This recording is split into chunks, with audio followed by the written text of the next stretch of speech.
Welcome to the second field hearing of the Ways and Means Committee. Thank you to our host, Express Clydesdales, and to Representative Hearn and Representative Lucas for hosting us in your beautiful state. The committee is in Yukon, Oklahoma today to listen to working Americans about how to make life better for their families, neighbors, and communities. Oklahoma is a place where self-reliance and the frontier spirit run deep. Oil, natural gas, and agriculture built Oklahoma. America's heartland is the story of the people who fuel, feed, and build our country. Today, 2/3 of all the energy produced in Oklahoma is exported across the country and the world. The state is the #1 producer of rye, one of the top producers of beef cattle, and it has the 4th largest number of farms in America. And yet, Democrats in Congress and the White House have targeted communities like this one for the heavy hand of government regulation. ESG standards will limit the capital needed to expand Oklahoma's oil and gas leadership and put radical climate and social policies ahead of the retirement security of working families. The president's policies have made life unaffordable for middle-class families. Even here, a state with plentiful energy, diesel prices were 62% higher at their peak than the day Joe Biden became president. Over the last decade, 92 farms in Oklahoma went bankrupt. President Biden, in his budget this week, will want to make it even harder to pass the family farm down to the next generation. He wants to repeal stepped-up basis and increase the death tax, treating family farms like piggy banks to pay for more welfare for the wealthy. When it comes to Oklahoma manufacturing, the prices that producers pay have risen 17% during President Biden's administration. Small businesses can barely make payroll and pay rent with their razor-thin margins. I'm pleased to welcome Brian Jackson, an Iraq veteran and founder of a meatpacking company, Chuck Mills, owner of a family-owned manufacturing company, Kelly Payne, a 5th-generation rancher from Mustang, Oklahoma, Joe Brevetti, a Smile oil producer, and Miss Cantz from Tulsa. In 2 days, President Biden will release his latest budget. If history is our guide, America's heartland should expect a budget that continues Washington's assault on their way of life. Biden's last budget threatened $45 billion in new taxes on American energy producers. It spent $330 billion on policies that discourage work, worsen supply chains, and leaves Main Street littered with help wanted signs. Biden's 25% increase for the EPA would supercharge an agency that thinks it's their business to tell farmers whether a small stream, pond, or farm dust is harming the environment. We must humbly listen to the working Americans who are living under these failed policies so we can chart a better course. For those of you from the community attending today or employees of Express Clydesdales, we also want to hear from you. There will be notebooks and clipboards passed around in the back, and I want to encourage every audience member to please share your experiences and ideas to help us get this country back on the right track. These will be entered into the official hearing record to guide this committee's work. I want to thank our witnesses for taking the time away from their families and busy schedules to be here today, and we look forward to your testimony. I'm pleased to recognize Ranking Member from Massachusetts, Mr. Neal, for his opening statement. Thank you, Mr. Chairman. And I want to thank Frank and I want to thank Kevin for their warm welcome to Oklahoma. If you're wondering what my interest was in Oklahoma, any place to produce Mickey Mantle's got to be a great place to go. So I want to thank you, Mr. Chairman, and thank our witnesses for joining with us this morning. President Biden and congressional Democrats, our economic agenda is focused on building the economy from the bottom up and the middle out. And the legislation delivered by the Ways and Means Committee and Democrats has already delivered for Oklahoma, and most importantly for its workers. The state GDP outpaced national growth in the third quarter of 2022, and unemployment hovers at historic low rates. I see the motto of work conquers all and I know you don't take it lightly in Oklahoma. But a desire to work isn't all that's needed, even in a strong economy. Workers must be able to work fairly and be compensated fairly. Further, supercharging our economy will only come when we take action on affordable child care and universal paid leave realities, which will eventually happen. This is why federal direct investments in workers and their families have been so crucial to these communities. Democrats expanded the child tax credit, which brought nearly 60,000 Oklahoma children out of poverty, cutting the poverty rate in half. No policy has done more to reduce child poverty than this one. The American Rescue Plan permanently increased desperately needed federal care in terms of child investments across Oklahoma and other 49 states. The critical step was first in expanding that child credit and enabling workers to re-enter the workforce. I will say again that we will continue to defend Social Security and Medicare and not to have any cuts based upon some of the proposals that we've heard about. We also put money back in the pockets of working Americans with the Inflation Reduction Act. We helped lower health care costs by allowing Medicare to negotiate high-cost drugs, capping out-of-pocket costs for 21,000 Oklahoma seniors and reducing health insurance premiums for millions of Americans. All of these life-saving policies will provide more certainty for American families. We've already seen this law drive industry action. Just this week, a major insulin manufacturer announced a universal cap on insulin costs. And our work in spurring growth for small businesses and workers in families across the state of Oklahoma in places just like Yukon will continue, you can be assured. This is one of the top states for clean energy development, thanks to Oklahoma's ample wind, solar, and hydro energy potential, existing infrastructure, and talented labor force. When coupled with the bipartisan infrastructure law and tax credits championed by the Ways and Means Democrats in the Inflation Reduction Act, the clean energy economy in Oklahoma is accelerating. I must tell you all today that I hope that this state, like others, will take full advantage of $369 billion of tax credits for battery power storage, which this state is particularly well positioned to take advantage of. An estimated 2,000 clean energy jobs have also been created in Oklahoma since last August, and that's just the beginning. Companies across the heartland are capitalizing on incentives to drive R&D and turbocharge manufacturing right here at home. From electric vehicles to wind power, economic growth will be felt by rural and industrial communities alike. And as you'll hear today, the contrast is clear. We want to make sure that the wealth of America is evenly distributed across this great country of ours. We know that the state of our economy is strongest when government puts the interests of the middle class over the well-connected and the wealthy. We're going to continue to build on that work to expand affordable child care, paid leave, protect Social Security and Medicare, and for those who are openly advocating tearing up those benefits from the people of Oklahoma.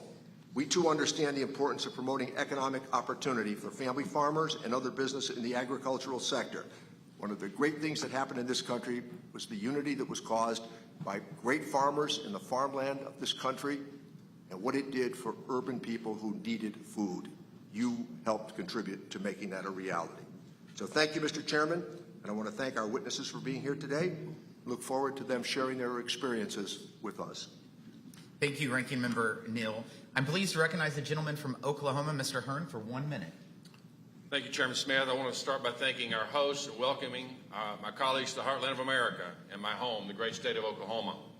Although my fellow Oklahomans here today are facing many challenges under this administration's economic policies, it is fair to say we're all proud to be Americans.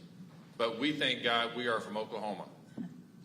Most don't know this. Everybody thinks of us as a 95% oil and gas state, but almost 50%, over 50% of our energy in our state are from renewables, something that needs to get out across America. We believe in all the above energy for all of America. You know, over the past few years, our state has welcomed families and businesses, both small and large, from states like New York and California. And we're represented today from our members from New York and California. We want them to experience, and maybe you all will want to come here also. Not in your current capacity, but in fact, census data shows that Oklahoma is among the top 10 states in the country where people are moving to. But while Americans can migrate to states with friendlier business climates, they still face an overbearing federal government and burdensome policies from the Biden administration that stunt their growth. I'm excited for my colleagues to hear the stories of hardworking Oklahomans. Unfortunately, many job creators and entrepreneurs face unnecessary struggles because of this administration's harmful regulation and reckless spending. I want to thank our witnesses for being here today. I appreciate your time away from what you do every day to come here and speak to us. Your testimony today will inform our legislative process, and as a former business owner, spent a lifetime on farms. I literally sold a farm to buy my first McDonald's restaurant. I know firsthand that the American people, not Washington, know what's best for all of us. Thank you, Chairman Smith, for coming to the heart of America and allowing Oklahomans to highlight the devastating effects of the Biden economy. Are you back? Thank you, Mr. Hearn. I'm pleased to recognize the other gentleman from Oklahoma, the chairman of the Science Committee, Mr. Lucas. Thank you, Chairman Smith, and I would like to extend a very warm welcome to you and Ranking Member Neal and all the other members of the illustrious Ways and Means Committee to the great state of Oklahoma. For those of you who are not familiar with the committee process, I, like many other members, belong to a variety of other committees. But my friends here would note to you there's only one Ways and Means Committee. Correct, Mr. Chairman? Correct. The topic of this field hearing is not only timely and appropriate, but the location is too. I can't think of a single industry in our state that is not directly impacted by the work of this committee. The future of ag, energy, manufacturing in Oklahoma and across the country is dependent on tax and trade policies that work for these industries, not against them. I look forward to joining my colleagues today in learning more about the challenges these witnesses are facing on the ground and how Congress can help address those issues. With that, thank you again, Mr. Chairman. Thank you, the committee, and I yield back. Thank you, Mr. Chairman. Would like to introduce our witnesses. Mr. Brian Jackson runs Route 66 Meat Processing and Market, Oklahoma's only USDA-inspected meat processing facility. He's a West Point graduate and served in the Army for 6 years, for which he was awarded the Distinguished Service Cross and Purple Heart. Mr. Chuck Mills is owner and president of Mills Machine Company Incorporated, a major custom manufacturer of earth drilling tools founded by his family in 1908. The company now exports an average 25% of its products to an estimated 70 international markets. Ms. Kelly Payne is a fifth-generation farmer and rancher from Mustang, Oklahoma, and serves as North Central District Vice President for the Oklahoma Cattle's Association and was recently appointed as chairperson of the Oklahoma Cattlemen's Foundation. Mr. Joseph Bravetti manages all aspects of oil and gas operations, prospect and property evaluation for independent exploration and development for Charter Oak Production. And Ms. Shiloh Kantz is the executive director of the Oklahoma Policy Institute, an organization she has worked with since 2010. The committee has received your written statements, and they will all be made part of the formal hearing record, as I also want to let others in attendance know that they too may provide a written statement. Please find the clipboards and forms that our teams will have throughout the hearing where you can fill those out and submit your information into the record. Now for our guest, you each all have 5 minutes to deliver your oral remarks. Mr. Jackson, you may begin when you're ready. Chairman Smith, Ranking Member Neal, distinguished members of the committee, thank you for the opportunity to appear before you today. It's truly an honor for me to be here to share my thoughts with you on the state of the American economy. I've had the honor to serve in combat in Iraq, spent a decade in the oil field, and now own and operate a USDA-inspected meat processing facility in western Oklahoma. We're located about halfway between Amarillo and Oklahoma City, so we serve customers from 2 states. From our faith in God and a little perseverance, we built our facility from the ground up during the COVID pandemic and are one of 12 USDA-inspected plants in the state. We left the city life to live on my wife's 5th-generation family farm. To give you an idea of our size, a large meat packer can process 800 beef in a day. We process that in a year. It takes dozens of plants like ours across each state to meet the demands of the local community. Our first challenge I'd like to discuss is labor. And there's a famous quote by Michael Hoff that sums it up. Hard times create strong people create good times create weak people create hard times. Coming out of the COVID pandemic, we're still facing an increasingly challenging work environment where employees may or may not show up to work for a slew of reasons. As a result, Our ability to complete the work we commit to is made even more difficult. Today, we find ourselves counseling and coaxing workers into just showing up to work and doing a satisfactory job. I believe a deterioration of our family structure and work ethic contributes to the rising mental health issues we are seeing. Trauma, like what I saw in combat, requires tools to learn to cope with, and today that's being substituted in our culture by drugs, alcohol, and other harmful vices. I see firsthand that we're at a point of weak people creating hard times due to a widespread entitled attitude. People in our community are suffering, and part of the problem is they aren't empowered to change it. Hopelessness and depression are rampant, and there are still hardworking people out there, most living paycheck to paycheck, just not as many as there used to be. We are grateful for the team we have and that we take their welfare very personal. In our small farming community, we don't have an endless supply of workers. We're a town of 4,800 people, most of whom have to travel for work. We work what is considered a dirty job, but still an essential job. For our team of people, it provides them a work-life balance, but it does require grit.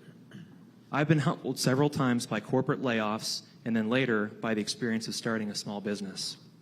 To be as resilient as generations before us, we need to toughen up. Failure is part of the journey. Being allowed to fail instead of having your way paved for you is empowering. The American dream is not lived on easy street. It takes grit and the discipline to put the work in day after day to realize the American dream.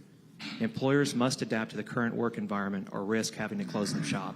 For 2022, we sent out almost 4 times more W-2s than the number of employees we currently have on staff. Finding ways to be more flexible with employee work schedules is key. From my time in the Army, I learned that in order to have the best team, you have to have high standards, but also take care of them. It's about respecting other people and their property. And the fact is, people do not care what you know until they know that you care. The second area to cover is inflation. We see firsthand how out of control costs have gotten in the last several years. Equipment costs have doubled. If you were to construct our building today, it would cost at least twice as much. And for supplies, we face both rising freight costs and parts on back order being commonplace. Every week, we see the purchasing power of our dollar continue to decline. When it comes to cash flow, we're experiencing delayed payment from customers, sometimes up to 60 days. And for a small business that operates on cash, it restricts our ability to meet our obligations on time. Interest rates are high, even if you have excellent credit. The beef industry as a whole is in a tough spot. There's not much profitability for a rancher because the cost of fertilizer and feed is too high. We've seen smaller and smaller, less fed-out cattle come through our facility than when we first opened 18 months ago. My brother-in-law is a 5th-generation rancher who supplies all of our beef that we retail and wholesale. And we provide farm-to-table beef, locally raised, locally processed, and we see the impact of higher costs. I'm proud to be an American and would like to emphasize the importance of creating value in American-made products. This will continue to create more pride in the work that we do so that more hardworking people come to work for the American dream. At some point, it seems like we've lost our way. We need to have pride in the products that come from our country. And in conclusion, as a nation, we face many challenges, but there's nothing that we cannot overcome by working together. Just as my grandparents did following the Great Depression, the hard times we are in now will create a stronger nation for our kids. I'm encouraged by your willingness to listen and affect change. Thank you for your consideration of my testimony and for your service to our great nation. Thank you, Mr. Jackson. Mr. Mills, you're now recognized. Good morning, Chairman Smith, Ranking Member Neal, and distinguished members of the committee. It is an honor to testify before you today. My name is Chuck Mills. I'm president of Mills Machine Company, custom manufacturer of shallow infrastructure earth drilling tools and bits located in Shawnee. We were established in 1908 and still operate under the same family ownership. I personally have been managing the business for 44 years and have guided it through multiple booms, busts, and recessions. The last 3 years have been the most difficult. Before the pandemic, we faced some workforce issues. Our company, like so many others, struggled to find skilled workers. Initially, I believed that education was one of the issues and felt that one solution would be engaging private sector business people into the classroom to promote applied learning practices that would be beneficial to the students. I promoted that while I was the chairman of the state chamber to try to get other businesses engaged to do the same. As you can tell, I like to be involved in finding solutions for common business problems, which is why I've been involved in workforce development for 22 years, serving on local and state workforce boards. So I have a good idea of what the problems are. Locally, I served as the mayor of Shawnee from 2004 to 2008. Though we struggled before to find workers before COVID, the pandemic made this struggle so much harder on my company and employers across Oklahoma. It was hard for me and other business owners to understand how the federal government could incentivize Americans to stay home. A perfect example of our problem with our supply chain is if my supplier is unable to find employees, he is unable to provide me the raw materials needed for my business, which negatively impacts our ability to satisfy our customers' needs. This caused delays throughout the supply chain. The lack of workforce, in my opinion, is the root cause of all of our problems today. To help alleviate the supply chain concerns for my company, I had to hire a full-time employee just to source materials. This staff member spends all day sourcing best materials and availability. We are constantly looking for new vendors so that we can remain competitive for our customers.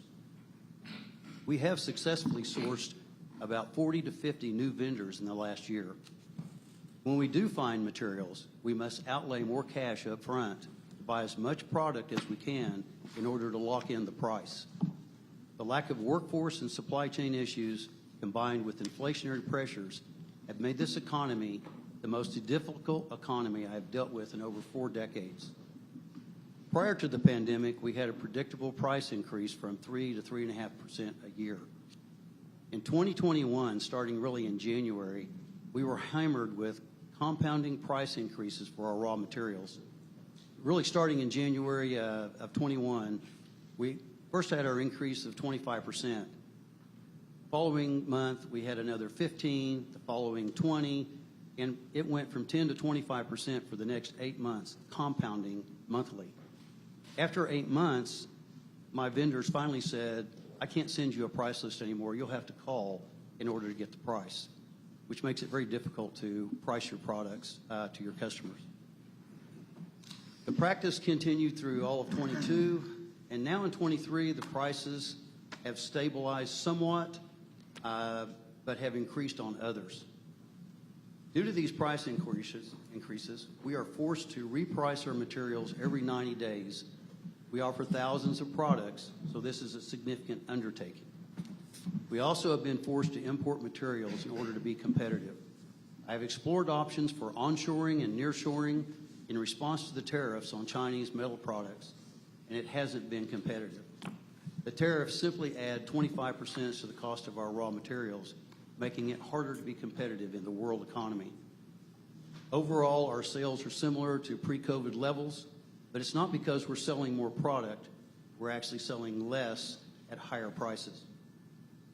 I'm having to spend more and more time on day-to-day operations like workforce issues and adjusting prices, which has resulted in less time for marketing, new product development, and business expansion, which will be better for our business, the local economy, and the country. I love what I do. I love making things and offering solutions for our customers.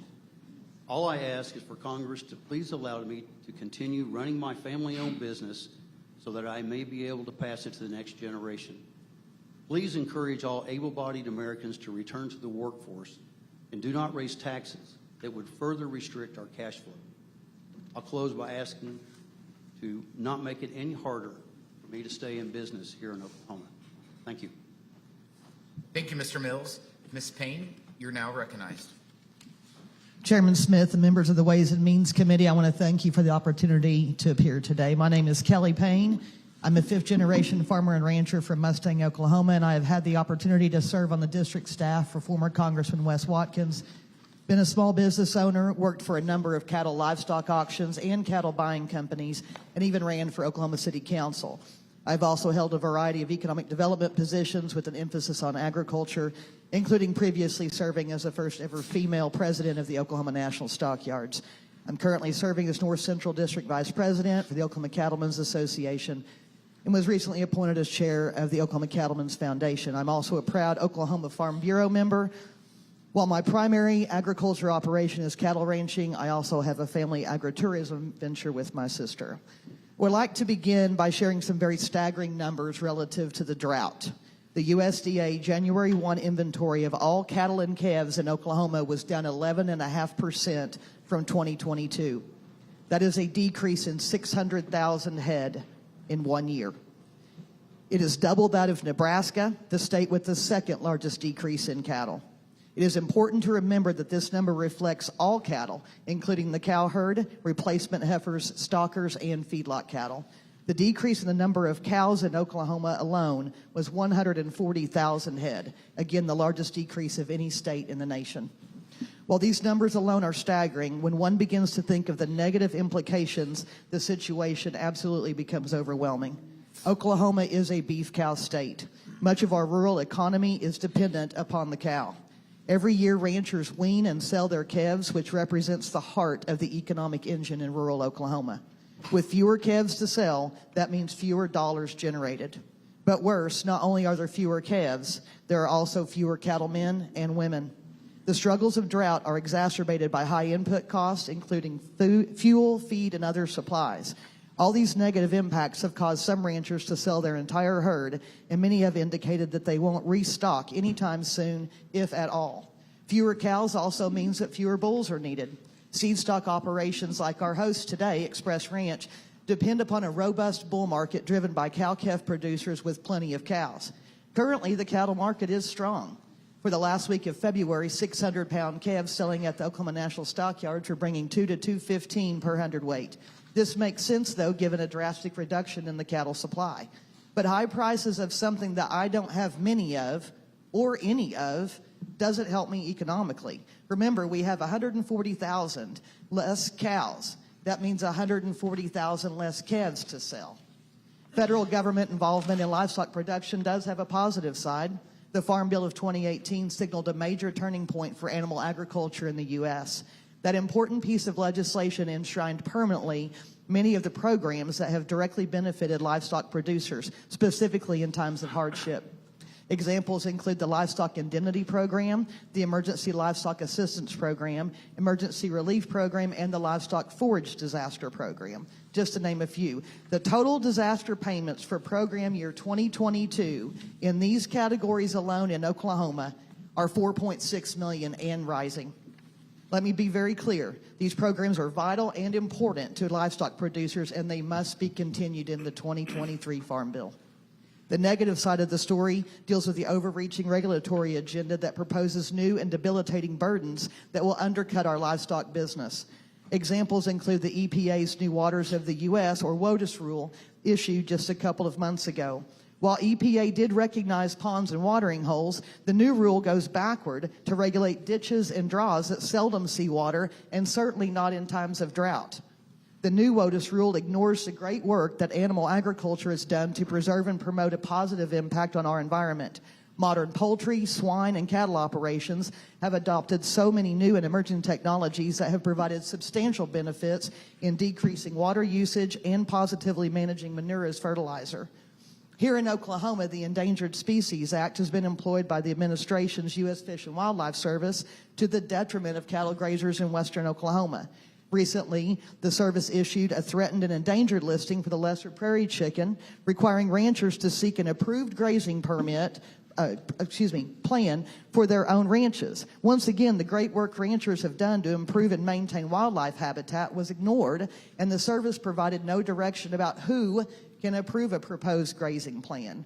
Many producers, including myself, began diversifying our operations about a decade ago when we went through our last drought.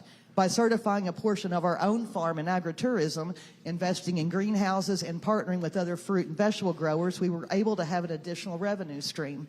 We also began hosting 2 festivals to educate our urban friends on where their food comes from. While this has been incredibly rewarding to us, regretfully, we have had to cancel the last 2 events due to drought and the current economic state, further reducing our family income, as well as cutting off a source of fresh food to our customers. We have enough challenges with Mother Nature. Let's not compound the problem with more regulations. I look forward to any questions you may have. Thank you again for allowing me to share my perspective on the state of the American economy in the heartland. Thank you, Ms. Payne. Mr. Bravetti, you're recognized. Chairman Smith, Ranking Member Neal, distinguished members of the committee, thank you for this opportunity. Congressman Hearn, thank you for your leadership. It is an honor to testify before you today on behalf of Charter Oak Production and the Petroleum Alliance of Oklahoma. I'm Joe Bravetti, the managing member of Charter Oak Production, and we're a small private oil and gas company here in Oklahoma City with 9 employees. Since founding the company in 2004, our primary focus has been in the oil-rich areas of central to southern Oklahoma. I began my career in the industry as an engineer, working in the field in South Texas. I'm a board member of the Petroleum Alliance of Oklahoma, which represents 1,400 individual and member companies.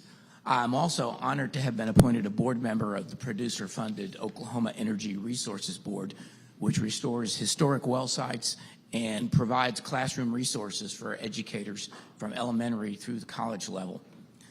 Charter Oak is one of 4,000 oil and natural gas companies working in Oklahoma. To put in perspective, together we make up more than half of the state's private sector GDP growth. We're the state's largest taxpayer, accounting for about 1/3 or $65 billion of Oklahoma's GDP and generating $2.5 billion in tax payments to the state. The oil and gas industry provides employment for 200,000 Oklahomans, 75,000 in direct jobs, and another 125,000 in supporting sectors. Each year, Oklahoma oil and gas producers pay more than $2 billion in royalties to mineral owners. These mineral owners are everyday people who use this money to buy groceries, they support their family farms and ranches, and just help pay their daily living expenses. In the past year, Charter Oak and its dedicated team of service companies who employ hundreds of people in the field drilled and completed 10 wells to help meet the energy needs of American families. During that same year, we have seen the cost of our wells increase from less than $8 million each to over $10 million each, 30% increase, and that's considerably more than what we are told the inflation rate is by the current administration. Companies like Charter Oak have made the U.S. not just a world leader today in oil and natural gas production, but we are also the world leader in greenhouse gas reductions thanks to natural gas-powered electric generation. There is no other country in this world that produces hydrocarbons in a manner as clean and as safe as we do here. Importing foreign oil production or encouraging the same is contrary to American principles, and it threatens our energy security as a nation. My written testimony provides color on many regulatory hurdles that we are dealing with today and the challenges we're expecting later this year. The EPA's proposed one-size-fits-all rules for methane and waste prevention is a killer for small family-owned companies whose marginally economic wells are very important to America's energy portfolio. The administration's permitting reforms for operations in federal lands are unnecessarily complex, costly, and delay oil and gas projects far beyond what is reasonable. A current example is last week we were informed that it would take the BLM cadastral office in Santa Fe between 2 to 3 years to review our river survey just so we could get to the point to nominate acreage into a federal lease sale. By the way, we've already drilled this well. It's been delayed so long. We've altered the tract of this well so we didn't have to traverse federal minerals, but they're still within our unit. On the tax front, I asked the committee to protect the ability of oil and gas companies of every size to deduct their ordinary and necessary business expenses. These intangible drilling costs, which are expenses like fuel, labor, and trucking, frequently make up 85% of the cost of the new well. The recent book minimum tax unfairly penalizes some of the larger independents from deducting such expenses. For a smaller independents, the punitive nature of the alternative minimum tax in the current tax code limits our deductibility of the IDC. We drill out of our cash flow, and the AMT severely restricts our ability to invest in new drilling. So let me conclude. We don't want special treatment. We just want a level playing field to encourage investment. Burdensome regulations, increased taxes on oil and natural gas hamper production and the ability of companies like ours to work. Unchecked inflation has hit all Americans very hard, including the independent oil and gas producer. Please address this by slowing federal spending growth, balancing the federal budget, as all of us do with our personal and business budgets. And let's stop going down the same anti-hydrocarbon road that's wreaking havoc in Europe. That's our wake-up call, America. We don't want an America like that. We don't need more energy. America needs more energy, not less. More energy for America equates to more prosperity for all Americans, and America-produced energy is translated to improved American national security. Thank you for your time, and I'm happy to address any questions. Thank you, Mr. Bravetti. Ms. Kantz, you're now recognized. Thank you, Chairman Smith and Ranking Member Neal and members of the Ways and Means Committee. I'm very honored and thank you for the opportunity to submit testimony on the topic, in what ways can the federal government make the economy work for Oklahomans. My name is Shiloh Kantz, and I'm the Executive Director of Oklahoma Policy Institute, or OK Policy as we're informally known.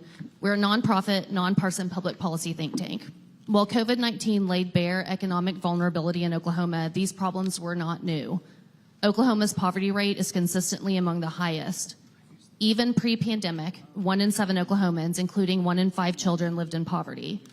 In 2018, 1 in 4 Oklahoma jobs were in occupations with a median wage below the poverty line for a family of 4. Our poverty rates have barely budged over the last decade. Federal actions during the pandemic made a real difference. It's a shame those interventions were not made permanent. 460,000 Oklahoma households, including 816 children living in those households, received the expanded child tax credit. The credit lifted an additional 59,000 Oklahoma children out of poverty. That money was spent wisely on food, utilities, clothing, rent, and transportation, likely minimizing the trauma to our children.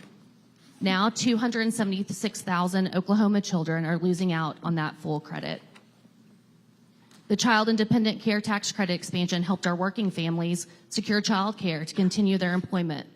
Qualifying Oklahoma families got back up to half of what they spent on child care that year. For some households, that's a game changer. Expansion of the Earned Income Tax Credit meant there was a brief moment when Oklahoma's childless workers received targeted relief. The expansion tripled the EITC for childless adults and waived the usual age limits, and reached an estimated 229,000 childless workers in Oklahoma. It too lapsed at year end. So where do low-income Oklahomans need support? At work. I think the testimony we've heard here definitely addresses that as well. Some Oklahoma workers are covered by the Family Medical Leave Act, the federal family FMLA protections, but they can't afford to take unpaid leave.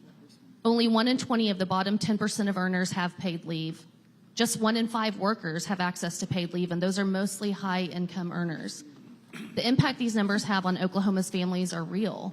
I can't take off if my kid's sick if I don't have unpaid leave. More than half of Oklahomans, including 68% of rural Oklahomans, are in a child care desert. Either no providers within their zip code or there are too few slots. This number just really hits me hard because I've got 3 kids at home too. In recent years, the number of child care facilities has fallen by 2/3 from 6,000 to 2,300. Housing was an issue before the pandemic. Oklahoma's 2 largest metros were the nation's top 20 for eviction rates per capita. Emergency rental assistance during the pandemic helped, but it also lapsed. Today, more than 2 in 5 Oklahomans working full-time can't afford a 2-bedroom rental. An Oklahoma worker needs to earn $16.61 per hour to afford that 2-bedroom rental. But 17 of the most common 30 professions in Oklahoma, including teachers' assistants, home health aides, and customer service representatives, pay less than that. So what has helped our workforce? 2 major programs brought targeted relief, including unemployment insurance and Medicaid expansion. When the pandemic hit, Oklahoma saw more unemployment claims in March 2020 than it did in 2009 at the Great Recession's peak. While some fraudulent unemployment claims were made, including some to us, Those claims were investigated and determined ineligible for payment. The state's unemployment insurance did what it was created to do in that unprecedented time, assist Oklahomans in their time of need. And in the summer of 2020, Oklahomans passed Medicaid expansion through a ballot initiative. It's been an unequivocal success. In January, 358,155 working age adults were enrolled in Medicaid expansion. Because of Medicaid expansion, Oklahomans exiting incarceration will get insurance before returning to their communities. Tribal health systems are more solvent, and record levels of children are insured. I know if we prioritize our communal why, improving the lives of all Oklahomans, we can find compromise across political divides. Thank you for the time to be here, and I look forward to your questions. Thank you, Ms. Kantz, and I want to thank all of our witnesses for your excellent testimony, and for once again, thank you for taking time out of your busy schedule for being here. We'll now proceed to the question and answer session, and I'll begin first. I know that my colleagues are eager for the opportunity to ask a number of more specific questions as we hear from you all about how the policies coming out of Washington have impacted your lives here in the Heartland. So I'll keep my questions to just one, but I will ask each of you all to respond to it. Under President Trump, one of the key changes this committee made for working American families was to double the amount folks can deduct from their income each year and to lower their federal tax bill. Those who are benefiting the most from that change are median income households, which is about $60,000 per year right here in Oklahoma. As life has become more expensive for all Americans over the last 2 years, we are seeing why deducting more from income makes sense. Because more and more family budgets is having to be used for so many basic needs just to get by. And when President Biden releases his budget on Thursday, we'll again see that he wants this relief from federal taxes for American families to expire. I want you each to answer this question through the perspective of your customers, your suppliers, your neighbors and friends, in the midst of a 40-year high spike in the cost of living. What would it mean for them if this committee further reduced their yearly tax burden to give American families an extra couple $100s in their pocket each year right now? Mr. Jackson, why don't we start with you and go down the line? Chairman Smith, I can tell you that reducing the taxes for a small business would greatly help us. Was that your question as far as, could you repeat that, please? So in the taxes that were cut in 2017, it was doubling of the standard deduction for folks who don't itemize. And so this affected over 80% of Americans. So most of your customers would probably be in the standard deduction. That will expire. In fact, in the president's budget on Thursday, he'll outline for it to expire. Do you think that it would help your customers, your suppliers, if we would actually increase the deduction so that they would save more on their taxes?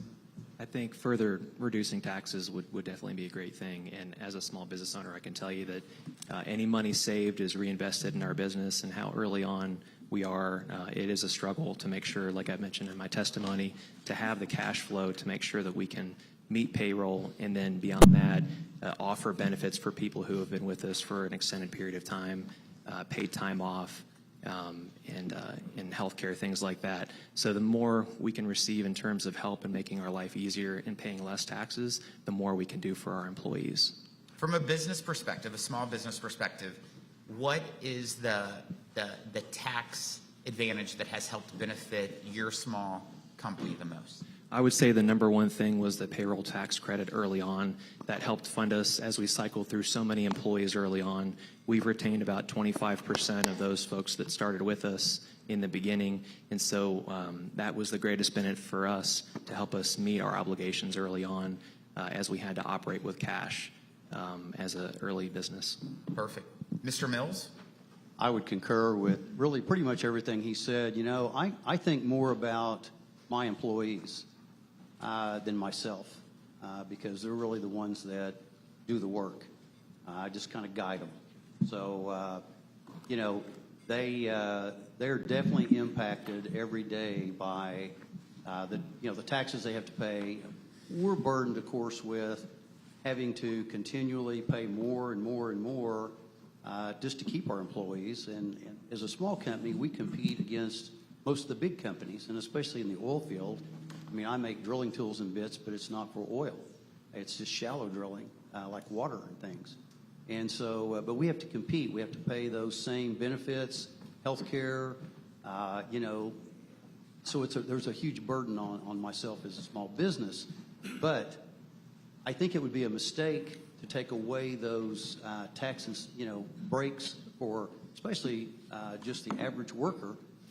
With inflation today, it's accelerated so much that it's a huge benefit. So, and I agree with I have to tell you, I've never taken any federal funds ever. None of our generations have. We've always just been on our own. We've made no bailouts, or we're just not in that industry.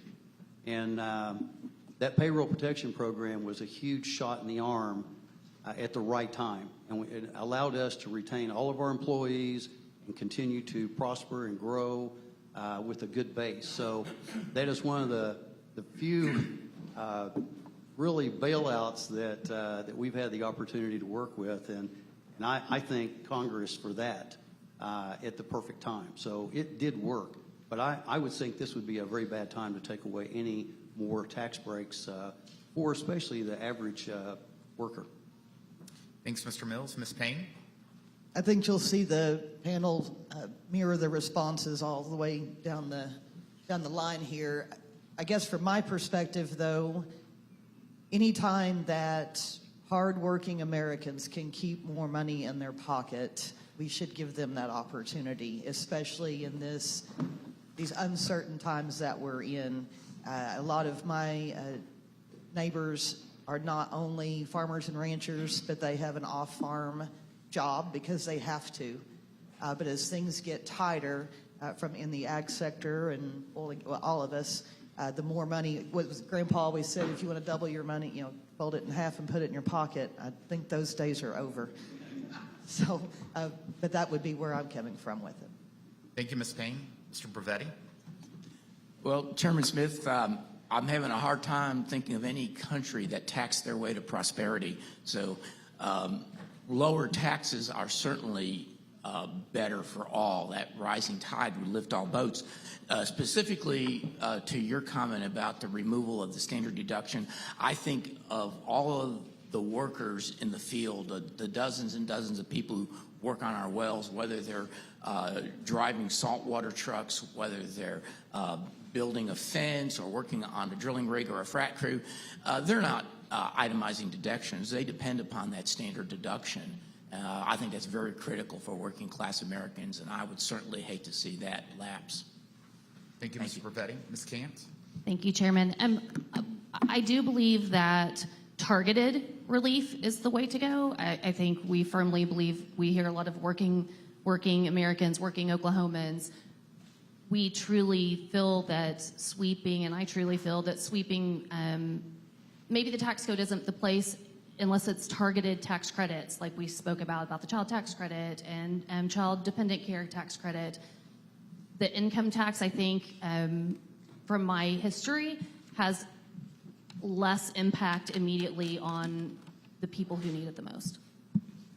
Thank you. Mr. Neal, you're now recognized for questions. Thank you, Mr. Chairman, and thanks to our witnesses for your superb testimony. I was reminded as a supporter, even though I come from a highly urbanized state, that I've been a consistent supporter of the Farm Bill. And part of the reason for that is it's what the farmlands of the country produce for urban America. But it's also a reminder of how Congress once cooperated on many of those issues.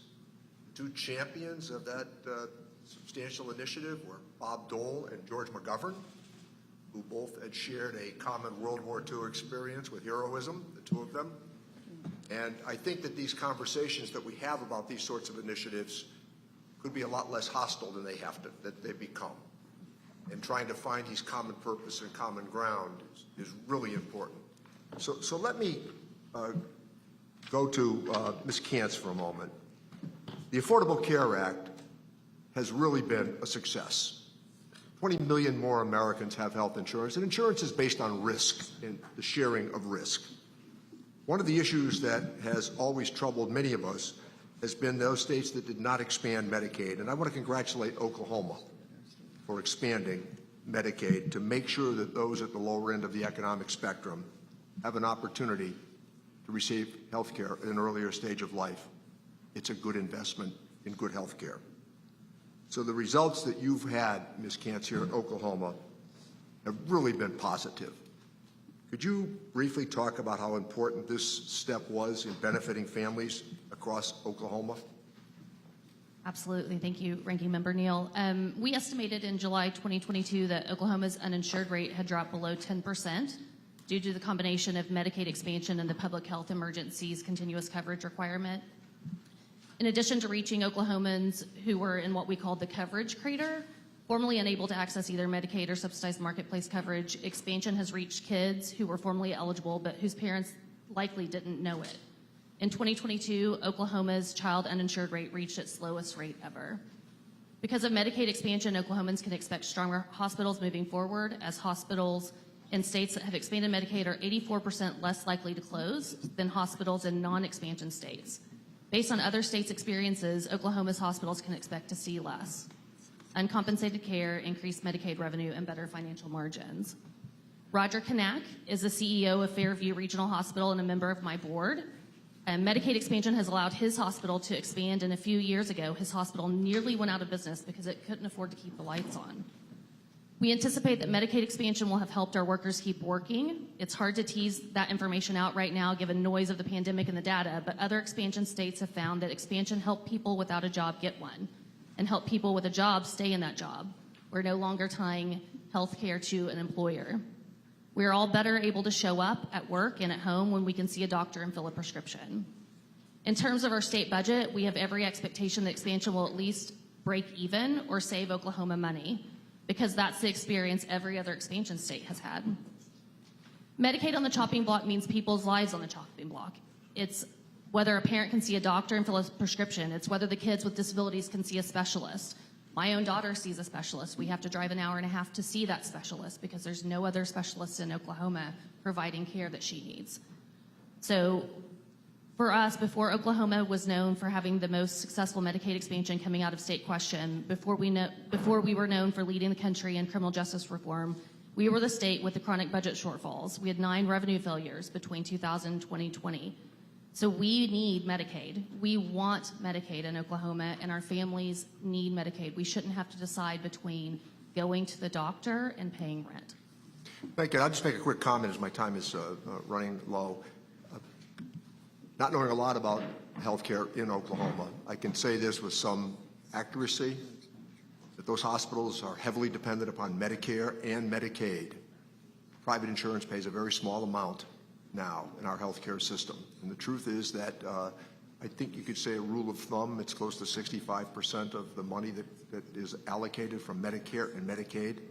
And the other point that I want to make about Medicaid is I assume we're going to be discussing it in the next few weeks as we see the Republican budget as well. That a reminder, almost 70 cents on the dollar now goes to nursing home care from Medicaid. It's become a middle class entitlement, which was not its original intention. So thank you, Mr. Chairman. Thank you, Mr. Neal. I'd like to recognize the gentleman from Oklahoma, Mr. Hearn. Thank you, Mr. Chairman. For far too long, unelected bureaucrats and D.C. politicians have attacked the family-run farms, energy producers, and manufacturing companies across the heartland, what some in Washington would consider to be the flyover country. These same politicians have never set a foot in a place like Oklahoma, so again, I appreciate everybody being here, but to see what's happened with you all invested your lives in what you're doing, your stories, 4th, 5th generation for your time in Iraq and defending the freedoms of this country. It's great for everybody to hear in D.C. of what America looks like. As many of us represent 800,000 in our districts across America, it's great to see everybody what they're doing. Many Oklahomans ask me, having spent 35 years in business when I first started running, what surprised me the most about being in Washington, D.C. And my response was then is the same as it is now. It's how many people talk about things they know absolutely nothing about. And what you all do and our witnesses do when they come to these hearings is to tell us what's really going on with the policies that are being produced by the federal government. You know, as we see what's happening in the last 2 years, as we've seen a border crisis, we see it on TV every single day. Regardless if anybody wants to admit it or not, it's a crisis. Economic crisis, you all feel the experience of inflation. A labor shortage crisis, you all have explained that. A supply chain crisis, we talk about what we want to do with China, but policies coming out of the administration right now are completely contradictory to that. Energy crisis, you all are experiencing this every single day. So despite the last 2 years of what we've seen in this economy, this administration has chosen to stand by their tax and spend agenda that leaves everyday American taxpayers with less money in their pockets. When the federal government spends more, here's a fact: the American taxpayer has less. Before Joe Biden took office, Oklahoma's economy was thriving. We saw significant sectors of our economy, from agricultural to manufacturing to energy, create new job opportunities. Now restrictive trade policies, as was mentioned, and unnecessary tax increases are limiting the ability for farmers, energy producers, and manufacturers to compete in the global marketplace. I had a question here, but I really just want to say something. You really, as you all listen to what we say and what I've experienced now being in Congress for 4 years, really at the heart of the whole conversation is with us in Washington, D.C. versus everyday Americans that we are out in the heartland, is really trying to ascertain who does it better. You as the individuals creating the jobs, the workers trying to take care of themselves and their family, or Washington, D.C. that wants all of your taxpayer dollars, and for us to decide who should get what in a targeted environment. And that's really that's the decision process at the highest level that's going on right now. Who can do it better, Washington, D.C., or everyday Americans? So my question is something very simple. Which is better? Leaving the taxpayer dollars, we have a baseline we have to meet. National defense, secure our nation, as our founders described, leaving as much money in certainly the lower middle class income pockets so that they can do the basic needs like supply child care and health care and go find the right job and not depend on the federal government. Our success should be measured by how many people we get out of poverty, not how many people are on Medicaid expansion or other programs in the federal government. And as a person who grew up on food stamps, and whether people want to hear this or not that may be sitting at this table, I've experienced it. I've experienced the way out. And my success story was not that I'm still on welfare, is that I got off of welfare. And I experienced the American dream. And that's what we're here all about today, is to try to ascertain. I do believe in the heart of heart of everybody here, it's about my members that are here, my friends that are here, is that we all have the same goal in mind, is everybody become successful of the American dream. It's the pathway of getting there that we can't agree on. So with that, I would love to start. Ms. Payne, you actually alluded to this, and I'd like to hear your thoughts on this as well. Representative very well said. I was about moved to tears over here, and this farm girl doesn't cry very often. But in thinking back, whenever I was running the Oklahoma National Stockyards and the employees that we had there, it was a very diverse group.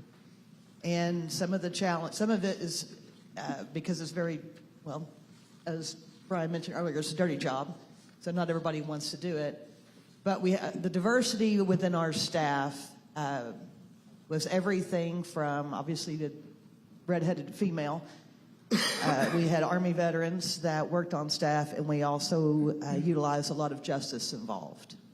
And seeing, especially with the justice involved, being able to offer them an opportunity to break their cycle, to have a job that meant something at the end of the day, and to be treated fairly was one of the most rewarding things I've ever seen in my life. And that is part of this American dream. It doesn't matter where you're from. It doesn't matter if you're farmer, rancher, steel, oil and gas, or if you've run into trouble in your past. It doesn't define who you are, but America gives that opportunity, and that is incredible. Within that, you make difficult choices of what on taxing us, but we need to be thinking about, as we move forward, how everybody deserves a chance to make it. So thank you all. Thank you. Are you back? Thank you. I'd like to recognize the gentleman from California, Mr. Thompson. Mr. Chairman, thank you very much for having this hearing, and thank you all for being here, the witnesses, and for our very gracious host. I just want to make a couple of comments on the opening statements that were made by our witnesses. The issue of skilled labor and the shortage of skilled labor was brought up, and I just want to say, you're not alone. I hear about that every day in my district. A big contributors are the age of the workforce. People are retiring, and a big contributor to that is the lack of child care, which is a huge problem. So there's a tremendous competition for available workers, and the pay kind of dictates where folks are going, and I think that's an important thing to remember. And I'm sorry about your herd size. I'm a farmer myself, and I've in California up until just recently we've been experienced tremendous drought. So I get it, and I have colleagues who have had to sell their herds because they can't afford the food. There's no water, and there's not a lot. As Mr. Lucas mentioned, this is the premier committee in Congress, but there's little we can do about the drought. And Ukraine, the war in Ukraine, Russia's illegal invasion of Ukraine has really hurt us as well. We're hurting for fertilizer. In my district, one of the crops grown are sunflower seeds, and we sell 50% of the seeds to Ukraine for their seeds. And that market has just gone away. The good news is the one thing that Congress was able to do, and I know Oklahoma was a big recipient of this, you received a lot of help in regard to disaster relief, and I think that is important. And with the Farm Bill reauthorization coming along, you ought to be really plugged into that lane. It's important. And tariffs, you're right, tariffs are terrible. They should be the last resort. We're experiencing problems from those last administration's imposition of tariffs, everything from raw materials to nails, and it's been crippling. And Mr. Jackson, thank you for your service, and thanks for being in the best branch of the military. And thank you for raising the issue of mental health. It is a huge issue. And I think it's important to note that the Democrats on this committee supported strongly the increase in veterans' benefits that are entitled, veterans are entitled to. It's helped them a lot. But we still have a long way to go, and I'm a believer that we need to make a major investment in brain research so we can get ahead of the mental health problems rather than applying expensive Band-Aids along the way. Ms. Katz, I'd like to start with a couple questions for you. You mentioned your testimony that 1 in 5 Oklahoma kids in 2019 were living in poverty. When the Democrats on this committee expanded the child tax credit, the child poverty rate in Oklahoma fell from 13.1% to 6.9%. Can you tell me what Oklahomans used their child tax credit for? What types of things did they buy? I absolutely can. Thank you, Representative. Data shows that more than 90% of the families with lower incomes use their monthly payments in 5 major categories: putting food on the table, paying utility bills, covering rent or mortgage payments, buying clothing, and covering education costs, which during the pandemic was a new piece for a lot of families to overcome. And they also bought school books, paid credit cards, very few, under 20%, put it into savings, and then several put it into childcare. That money went into Oklahomans' pockets and helped ease the burden of their monthly bills. That money spent out across the economy in every city, town, and county in Oklahoma. Thank you very much. There was a lot of talk about the tax policies that the Republicans passed that and what we should do about that. I think it's important to note that the centerpiece of that tax bill was the cut in corporate tax rates that went from 35 to 21%, a much bigger cut than the proponents even wanted. And so, Ms. Katz, I was interested to know for families in Oklahoma, what's more compelling, the child tax credit or extending the corporate tax cuts? Well, I think from the testimony that we've heard here that anything we can do to help our workforce is where we need to be investing. And that will fuel up through the corporate sector. So any investment into our families, into our homes, into our children to help with the trauma, to help with getting out of poverty. I agree, Representative Hearn's statement that our measure of success should be how many people we are getting out of poverty. Every Oklahoman deserves the opportunity to thrive, and how are we providing that? Thank you very much. Thank you, Mr. Chairman, for your generosity with the clock. Thank you, Mr. Thompson. I'd like to recognize the gentleman from Oklahoma. Mr. Chairman, before I begin, I'd like to submit for the record the statement by Austin Puckett, the owner of Benjamin Lee Bison, a family-owned and operated bison ranch in Sarah, Oklahoma, describing how soaring fertilizer, energy, repair, and shipping costs, as well as labor shortages, have harmed his operations. Without objection, so ordered. Thank you, Mr. Chairman. Kelly, your constituent, so I think I can call you by first name. Thank you for your participation today in the hearing and all the work you do on behalf of the cattlemen and women of the great state of Oklahoma. I've often said that I view the role of Congress to do things for people, not to people. In your written testimony, you speak about the positive impact of the Farm Bill programs they've had on the cattle industry, and you've touched on WOTUS and a number of other regulations that potentially harm the industry. Could you speak to the importance of collaboration with producers on the ground when it comes to crafting policy? Should we be asking the people who have to live with what we're doing? Thank you, Congressman. As a longtime Oklahoman, I got to brag on our delegation. I've always felt like we have, we can get a hold of them. We can talk to our elected officials on the federal level. And whenever I ran the stockyards, I had an opportunity to host many of our federally elected officials there. They came to us. They understand boots on the ground. Collaboration is key. It's nice to be able, it's not just talking directly to you all, but to have access to your staff and to understand. And I would encourage every member in here to spend that time. This is an incredible honor for us to have you all here today and to be able to talk to you face to face, but it is just critically important to get this kind of feedback so that you're not picking winners and losers. We're all, in reference to Representative Hearn's statement earlier, this is the American dream.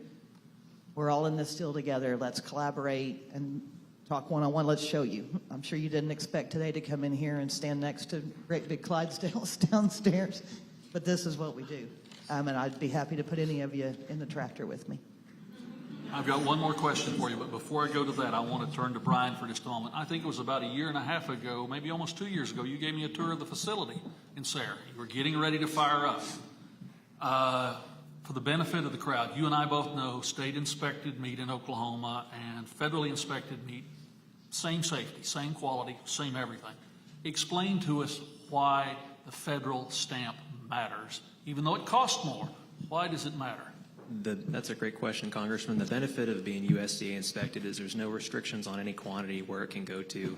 It can ship between states, so there's no limitation. It could even be exported if we chose to, and we're licensed for that. And that matters greatly when you're moving your product, especially in a state where we produce so much beef in particular. Thank you. Kelly, back to you.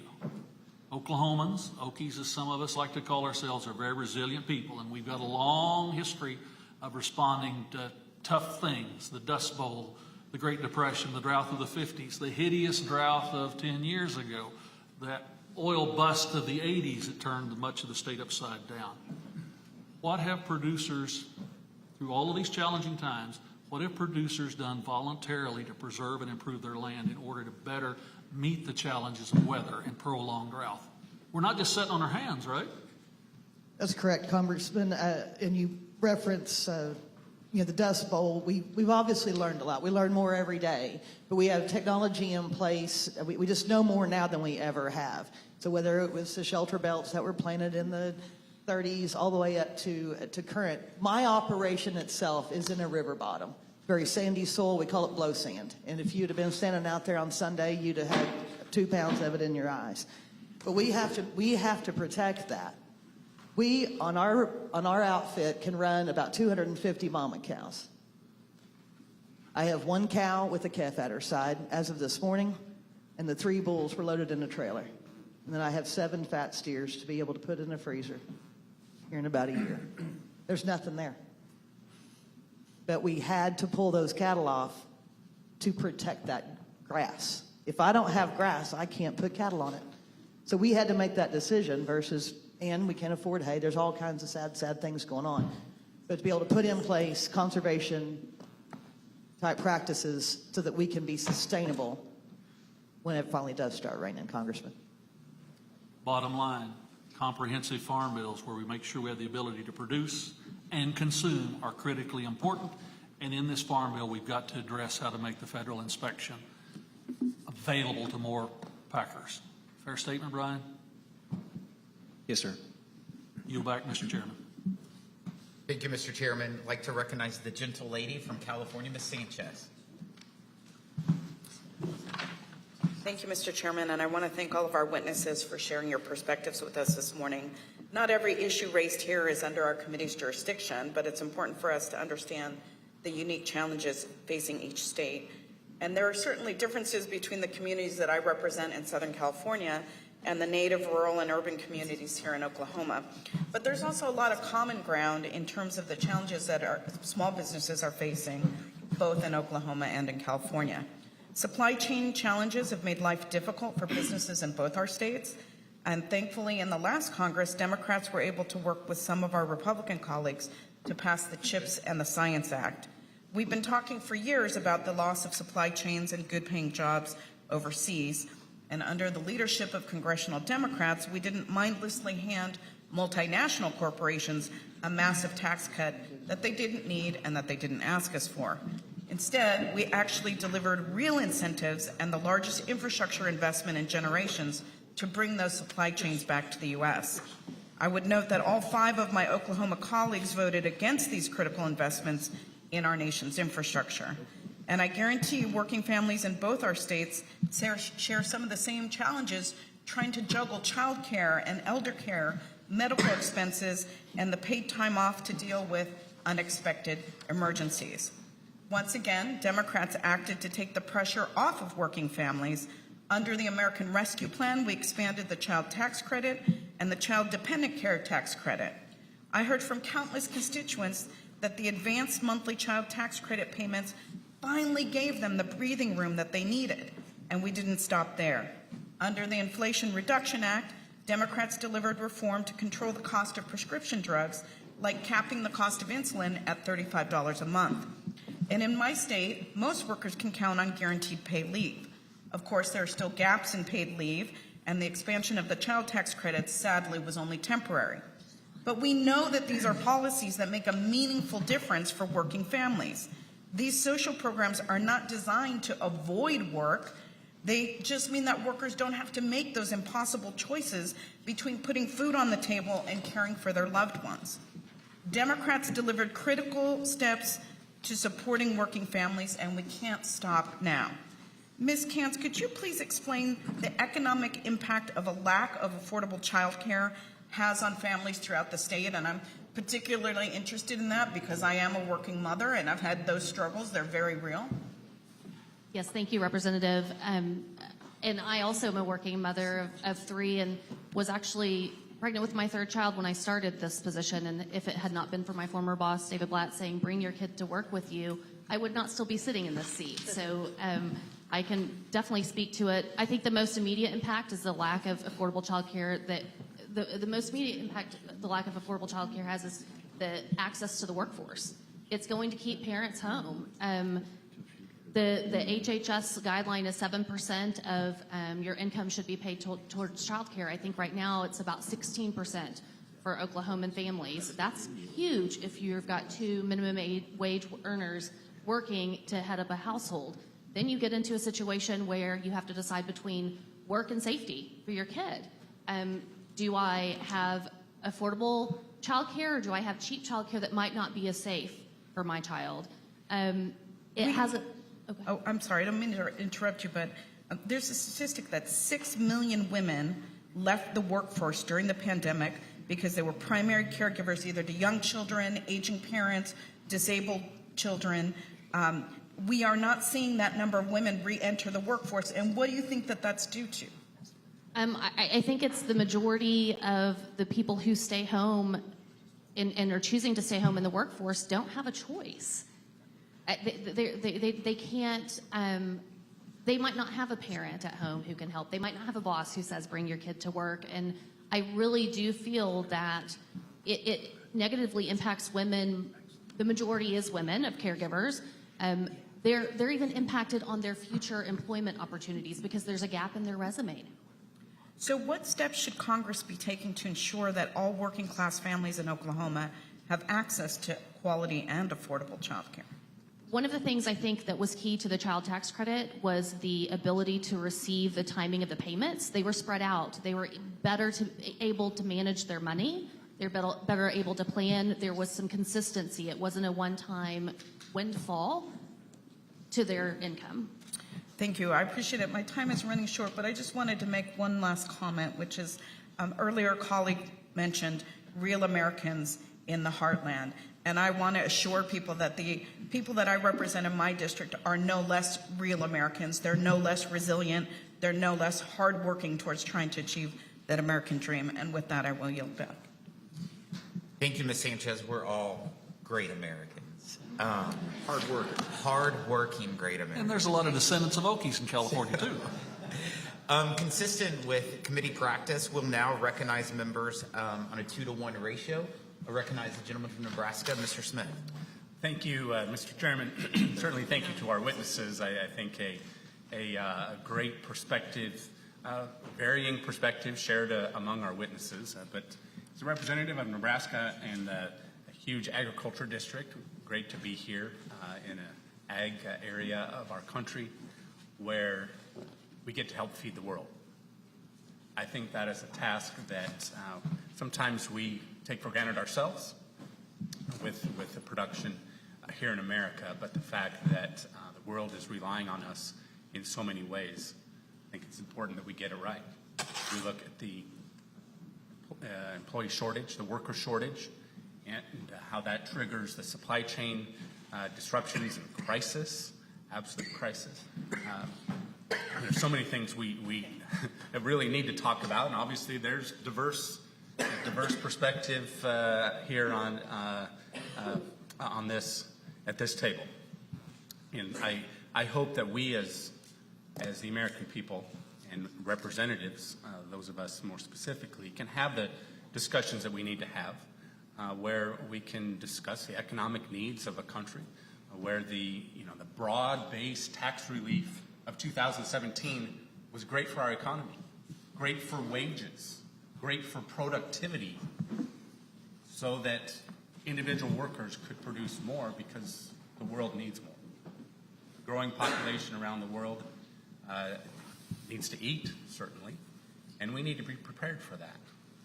I grow concerned that government payments are discussed in a context without talking about inflation. And if you look at 2020, as painful as it was, I think it's important that we look at that data because the spring of 2020, with the onset of COVID, the economy tanked, unemployment spiked, Congress got involved on a bipartisan basis, not in a perfect way. It would be very interesting to litigate all of that. We don't have the time to do that today.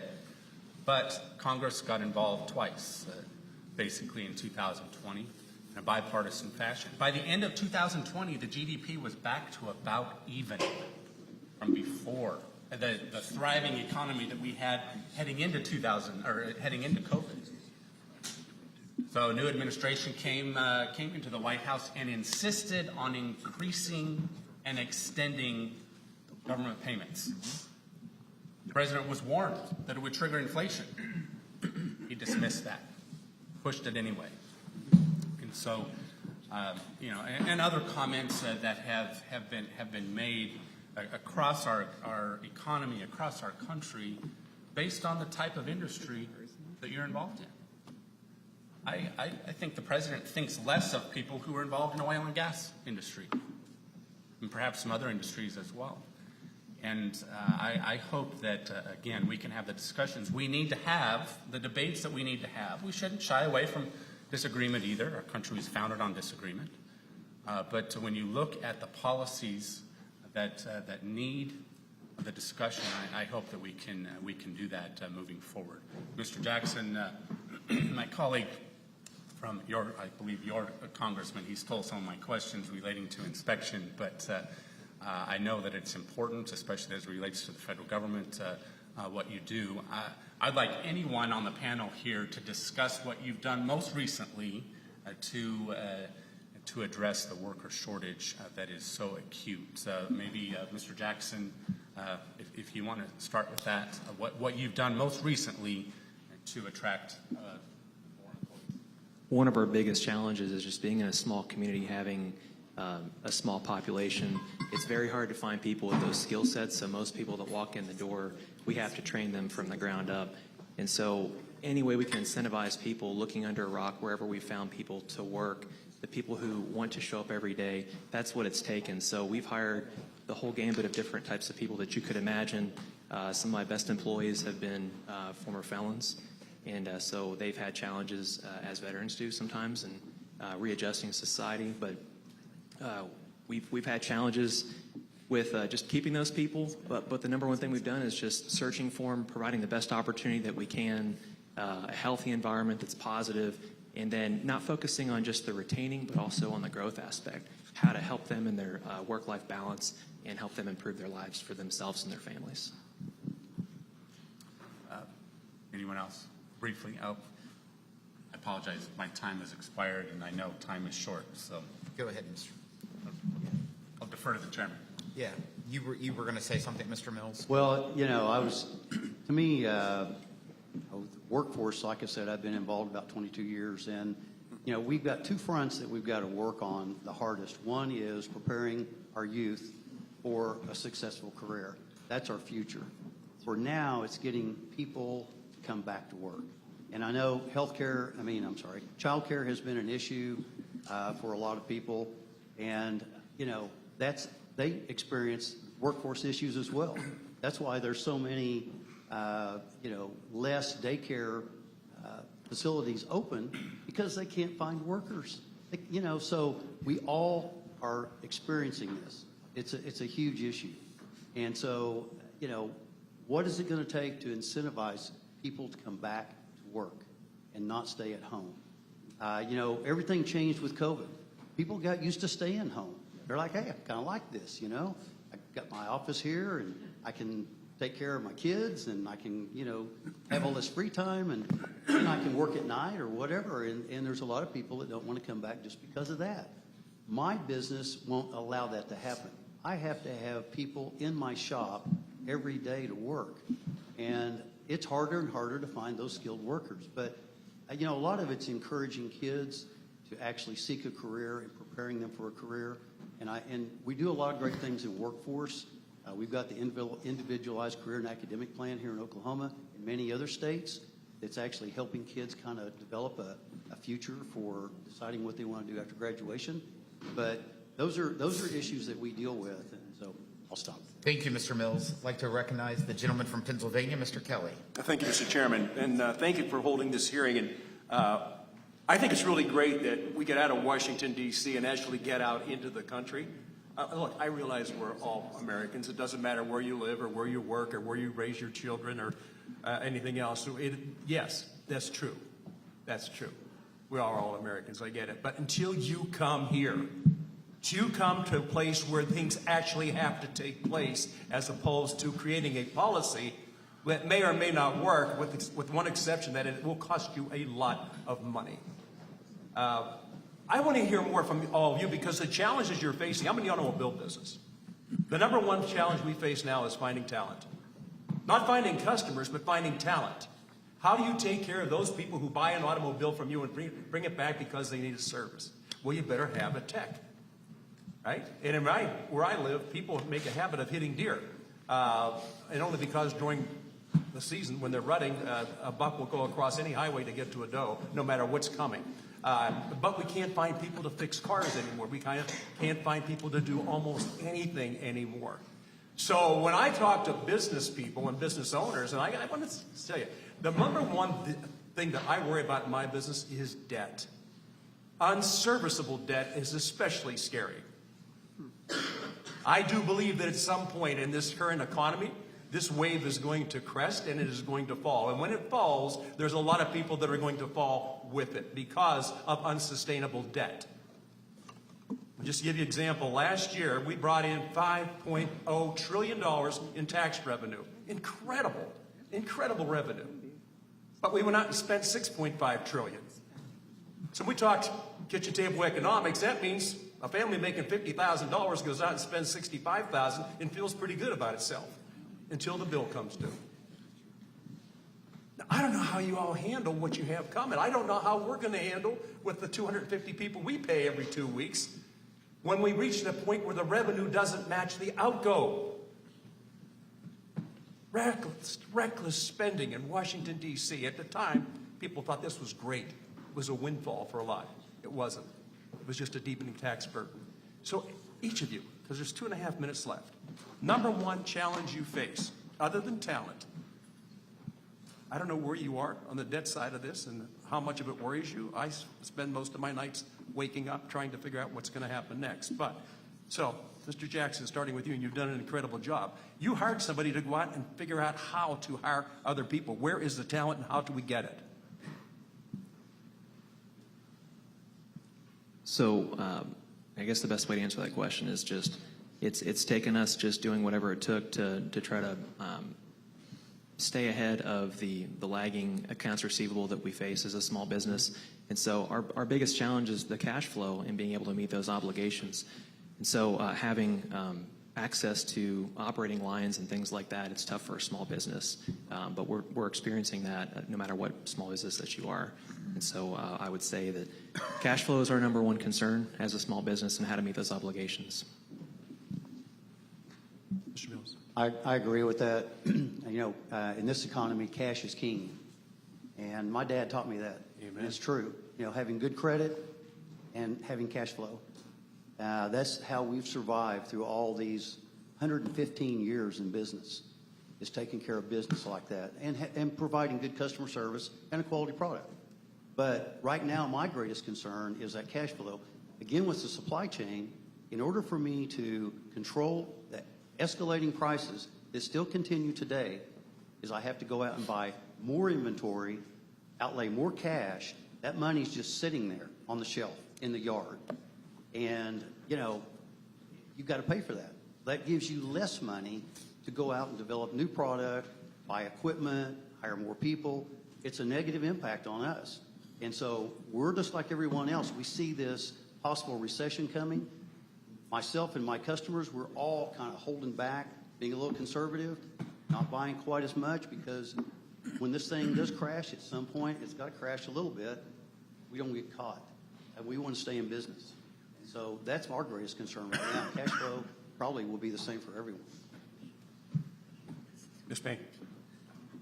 Thank you. Something that I think needs to be considered from the farming and ranching perspective is whenever you are during calving season, say your cows are calving out in the spring, you are planning, you're looking way, way down the line for your next paycheck.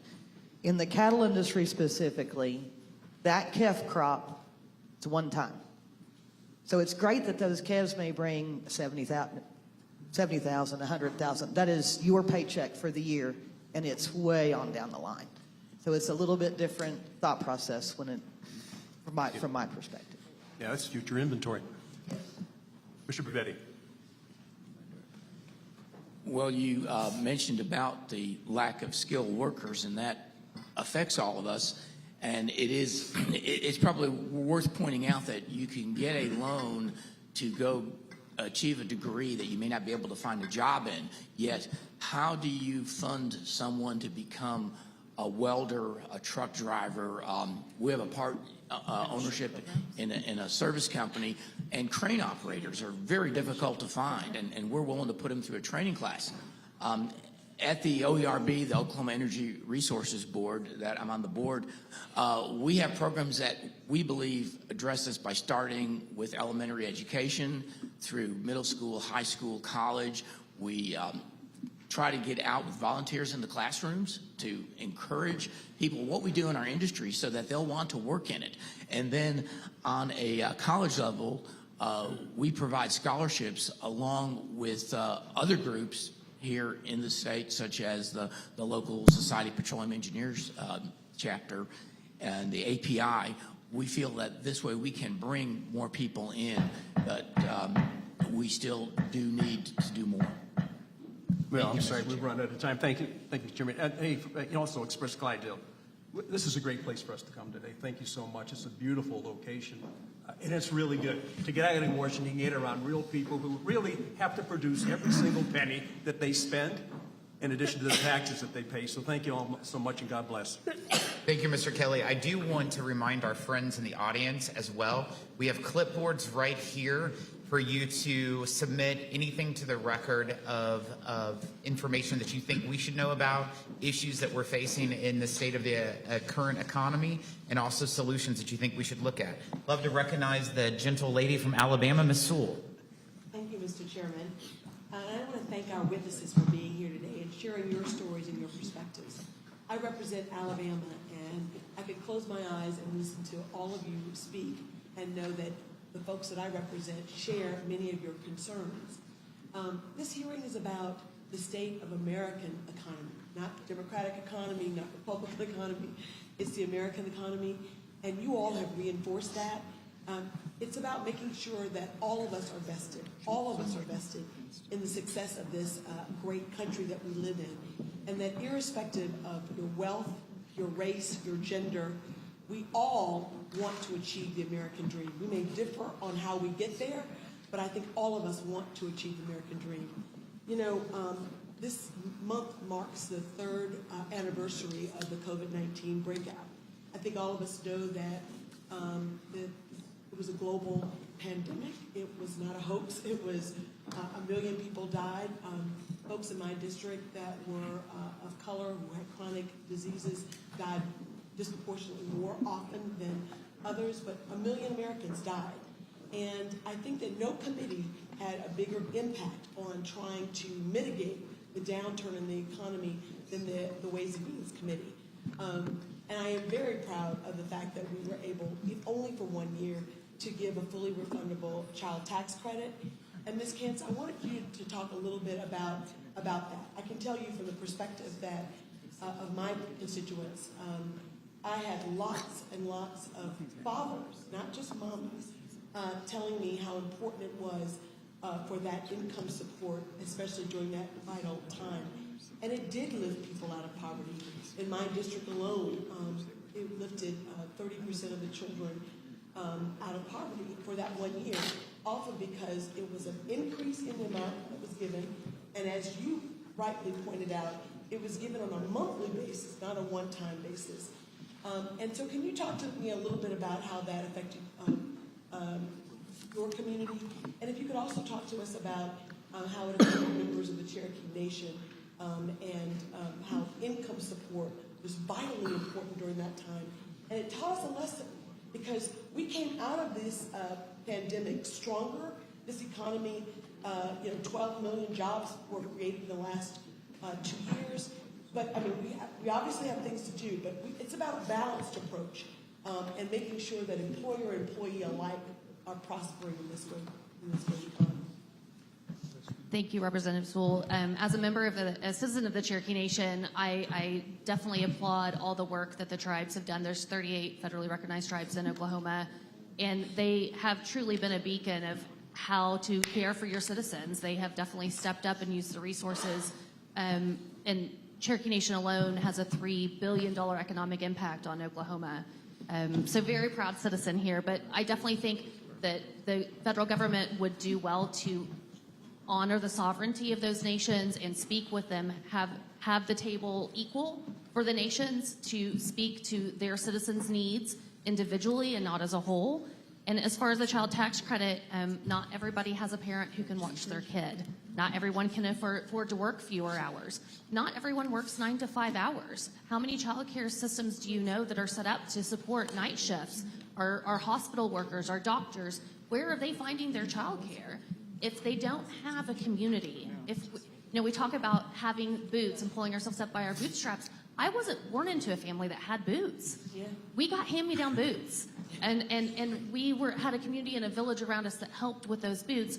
What are we doing in Oklahoma? What are we doing in America to ensure that we're sharing boots, right?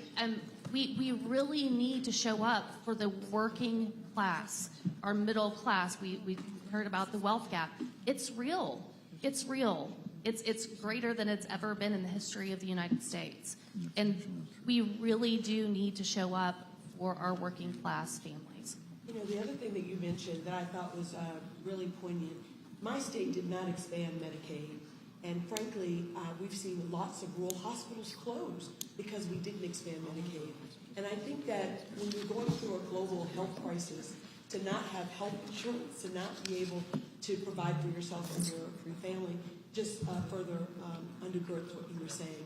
Mr. Chairman, I just want to conclude by just making a comment and observation.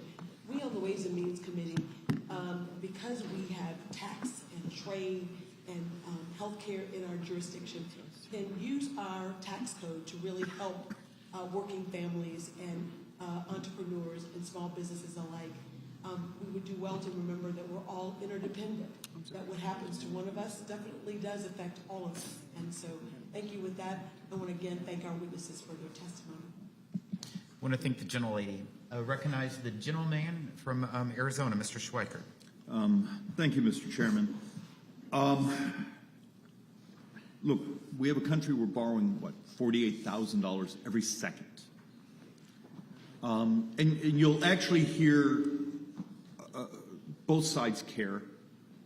One side believes in subsidization, one side believes in incentives. But we're all in many ways trying to get to the same goal. And forgive me, but in listening, did anyone actually hear the obvious, at least one of the key obvious problems? I have, functionally 4 over here saying you're desperate to find labor. People that will show up and work, and someone that's concerned about poverty. I was just looking up some of the data for your state, but it's true in my state of Arizona. And it's uncomfortable to talk about, but we're going to have to deal with it. Young males are dramatically underperforming showing up in the economy. Something is going on out there where they're entering universities in similar numbers and graduating in many universities at half the rate. Or they're just not showing up at work. What's honestly going on in our society? And for those of you in the oil patch, in the meat processing, let's be honest, you don't need someone with a university degree, you just need someone that shows up.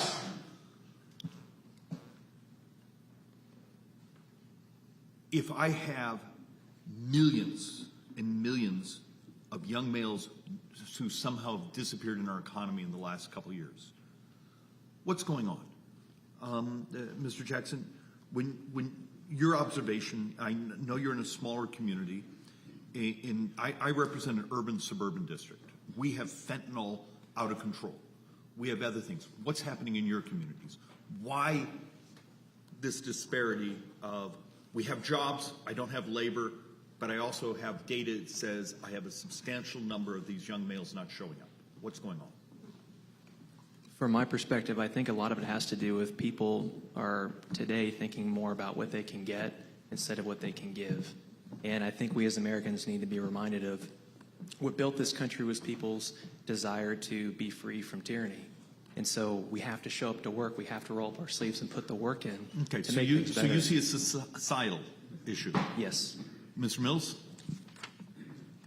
I agree, and I think it all started with participation trophies.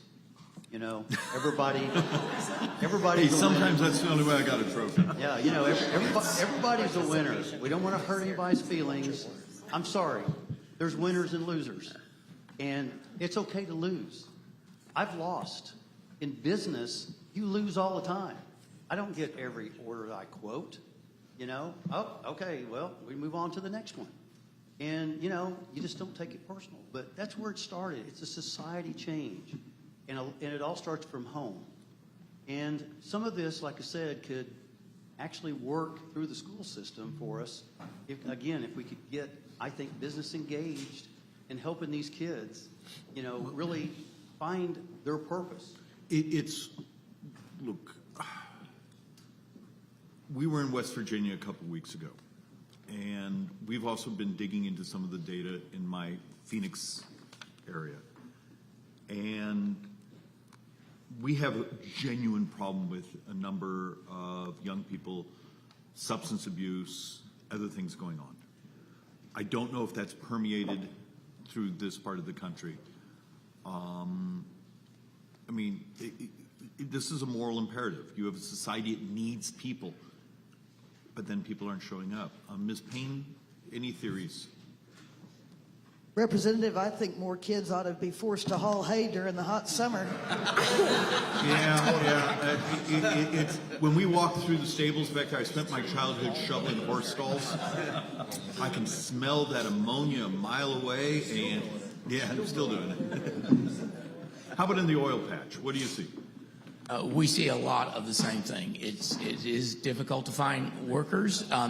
You know, we have essentially what we call the great crew change or the great retirement. So a lot of our workers got to ages where when the oil patch slowed during the pandemic, they were out of work and said, well, we're just taking early retirement. They were forced to take early retirement. In the past, those workers were replaced by the new crop. Well, we don't have that number. Yeah, well, we have the baby boomers are retiring. The baby boomers are retiring. We don't have as many coming up, but in the past history of our country, we brought in immigrants on a legal basis, gave them a work visa. I mean, we built this country with immigrants. My grandparents were immigrants from Italy. We need to do more of this. Let's not bring fentanyl across the border. Let's bring in people legally who want to work. Mr. Chairman, thank you for tolerating me. Thank you, gentlemen. As someone who hauled a lot of hay growing up, I love that comment. Exactly. The gentleman from Kansas is recognized. Well, thank you, Mr. Chairman, for holding this hearing outside of the D.C. Beltway, and thank you to all our witnesses for being here today. We're just a few short hours south of my home in Wichita, Kansas, and it's great to have my colleagues here in the heartland. You know, some of the folks in the D.C. bureaucrats and inside on the east and west coast call this flyover country. But what we've seen here today, and many of us already knew, is that folks in Oklahoma and Kansas and other states here in the middle of the country are more vibrant, hardworking, dedicated, and patriotic people in America. Agriculture is a major industry, and it's these men and women who feed, fuel, and clothe our country and the world. We're also home to a lot of manufacturers. In fact, just up I-35 in south central Kansas, we call it the air capital of the world. Here in Oklahoma City and throughout the Midwest, organizations of all sizes are building planes, earth drilling equipment, ag products, and more. In 2017, Republicans overhauled our outdated tax code to benefit families, small businesses, and entrepreneurs. Our goal was to make sure we got the economy going. And in fact, it worked. What we've seen as well is that we've actually collected more taxes. So in 2022, just last year, we collected over $700 billion more dollars in taxes than the Congressional Budget Office said we would have done if we had not done the Tax Cuts and Jobs Act. And businesses actually paid 12% more in 2022 than they would have without the Tax Cuts and Jobs Act. Lowered the rates and ultimately got the economy going, which meant we collected more in taxes. And we've got the lowest unemployment rates, both pre-COVID as well as post-COVID, just because of having the economy going. Unfortunately, some of those provisions that were put in place temporarily are starting to expire. One of those that really has had an impact on a lot of businesses is the median expensing of research and development cost. It expired last year, and I'm working to reintroduce legislation that will help restore this crucial tax program so that small businesses here in the Midwest can continue expanding the research and development, creating more good-paying jobs in the United States. and this will help sure we have a strong economy and a strong America. Mr. Mills, can you tell us a little bit about the impacts you've seen of some of good tax policies on your business?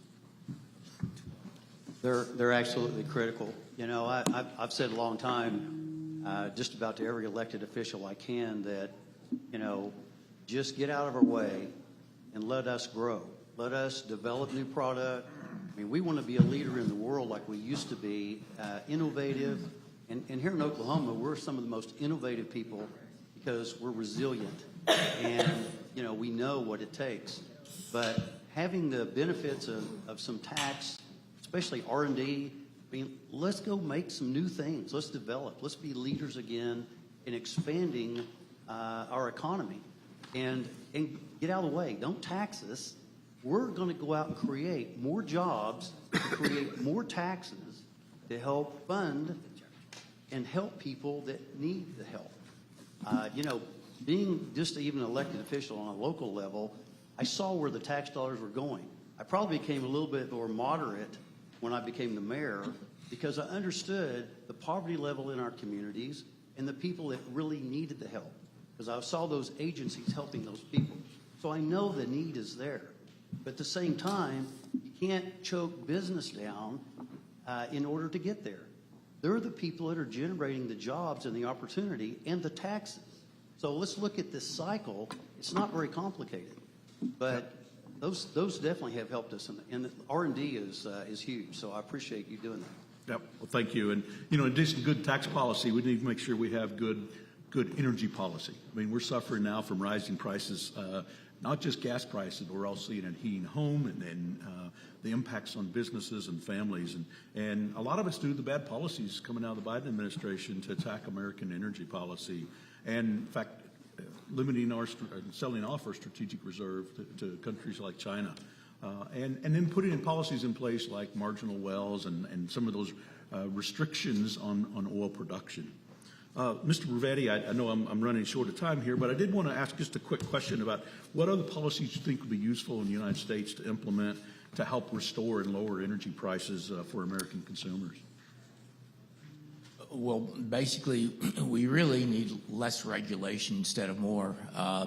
Between the EPA that was mentioned earlier, we also have policies that have come down through WOTUS, the Waters of the U.S., the Fish and Wildlife, where, you know, the lesser prairie chicken and other endangered species, they become deaths by 1,000 cuts.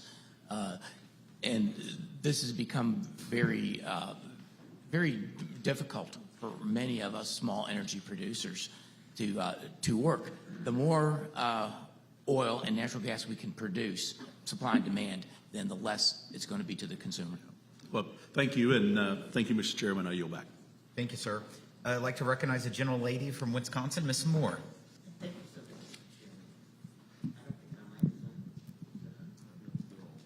I don't think it's on. Can I reclaim my seconds? Yeah, you got your I just want to thank all of you. Mr. Chairman, thank you for inviting us to this field hearing. I am from Wisconsin, and so I share many of the experiences and concerns that you Oklahomans have. I just want to respond briefly to something that the chairman said in his opening statement with regard to the expiration of the standard deduction.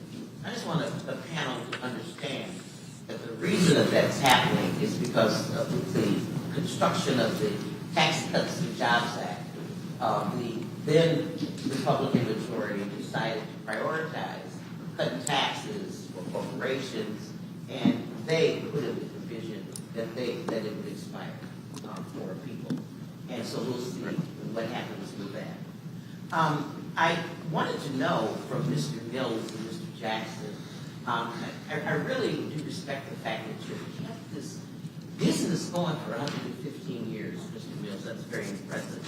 I'm wondering, did you benefit from the corporate tax cut from 35% to 21% to try to meet some of your needs? You waxed on about the inflation and numbers of other problems that you had. I'm wondering, did you benefit from that tremendous tax cut? You know, I saw that question coming, and I actually asked my bookkeeper, and he said, well, that would have been beneficial if we were profitable. If what? If we were profitable. So we were just really getting by because of the costs. So we were really operating at virtually a break even or a slight loss. And so, unfortunately, we didn't get to see the benefits of that. Okay, so thank you for that. That's good to know. You say that you hired some roustabouts. I looked that up. I didn't know what that was. I thought you were talking about my great-grandchildren. And that seems to be a very difficult job. I mean, physically, because you say you're having a workforce development issue. And that doesn't seem to be a job that even 50 years ago I personally would have been able to do. Just heavy lifting, digging ditches, holes. So when you know, so fortunately, you haven't raised, the minimum wage has not been raised around here. It's still $7.25 that you are offering, $18 an hour, which is, you know, only about 63% of the median income here in Oklahoma. How did you arrive at that? I was riding around yesterday with Uber drivers. They said, you cannot live here without a car and get to your job, for example. The housing prices are high. We're talking about men working now, I think. So I'm not going to even get into child care with you. Did you think about some sort of transportation program or housing assistance or anything, paid medical leave, any of these supports for your employees to augment that $18 an hour salary? Because after all, they can go work for Walmart as a packer and make $29 an hour. We don't see much of that here in Oklahoma. I don't know about what the Walmart people are.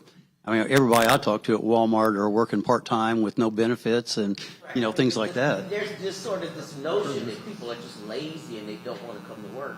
And I'm just wondering, I mean, it costs money to go to work. And if you don't have a car, how do they get you your job? And then I've heard that the jobs are like 12-hour long days. So I don't know who picks up the kids from school. How does any of that happen? Let me ask Ms. Gant some questions here. Talk about female employment.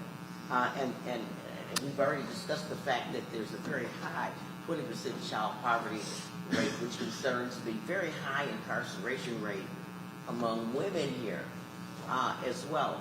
And so I specifically want you to talk about how the earned income tax credit maybe does or does not void the plight of workers, particularly single workers. I want you to answer that, and then I want you to also talk about child poverty in the state. Thank you, Representative. For working families with children, the EITC, or Earned Income Tax Credit, is a powerful wage subsidy. It and the child tax credit can offset their payroll tax liabilities and additionally supplement their earnings. The standard deduction, EITC, and child tax credit are set at levels that ensure that families with children don't have net federal tax liability if they earn poverty-level wages. My time. I only have 5 seconds left. I just want to say that I was fact-checked once, and I want to put it in the record, Mr. Chairman. People are, low-wage workers are taxed into poverty because of the way the Earned Income Tax Credit is structured. Would you agree with that, Ms. Gann? I would. All right. So I don't have much time, but I do want to make sure that, you know, that this committee revisits the Earned Income Tax Credit because it's a great program for helping people get out of poverty, if it would actually do that. So I would like, Mr. Chairman, to enter into the record that fact check.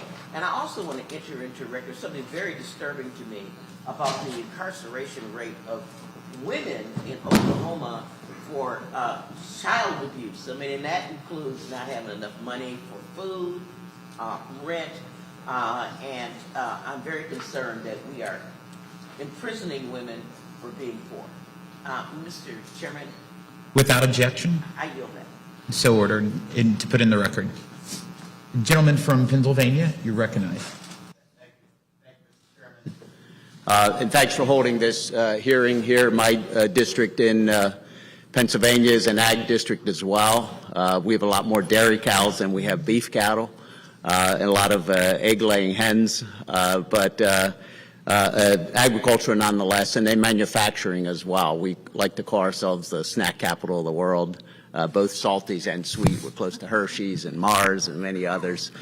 But I was a small business owner myself from the time I was 17 years old, out hanging drywall, and then built a small business to still exist today with several hundred employees, a regional leader in commercial contracting. So see the power of an economy that provides opportunity for people, the power of jobs to provide opportunity for people. And in fact, I ran first for the state Senate and then for Congress to really work. I'd seen the growth of government that really intruded in all aspects of our lives and made it much harder to, for a 17-year-old to run a business, and really ran to kind of fight back against that, both at the state level and then at the federal level. So I hear what you're saying, can relate to what you're saying, and I think the ranking member made a statement this morning that I think was important.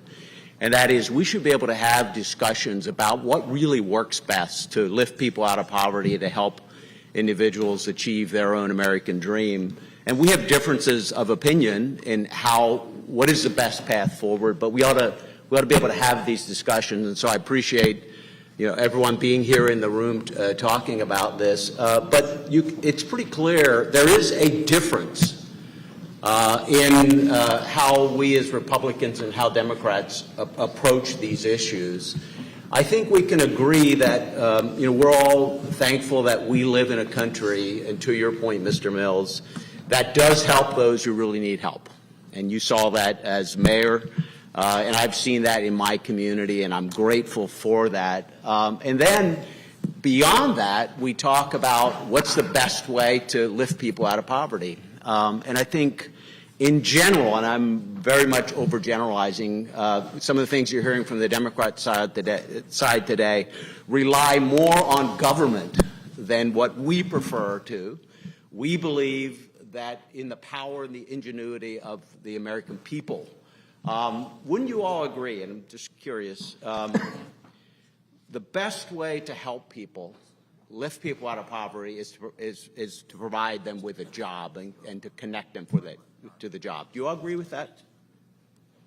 I see heads nodding. I agree, and I was just thinking that same thing when this question came out, that the path out of poverty is a job. So how do we do that?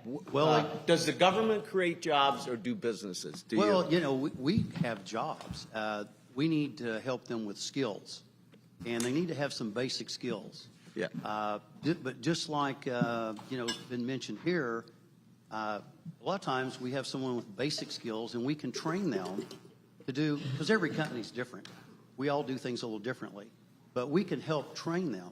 We also send some of our workers then to career tech to upskill their abilities. We have one of the best career tech systems in the world, really. People come here just to study our I agree, system. and I'm going to run out of time. I want to make one additional point, and I appreciate your commitment, because it is a really important function to find ways to ensure that individuals are prepared for the jobs that are available today.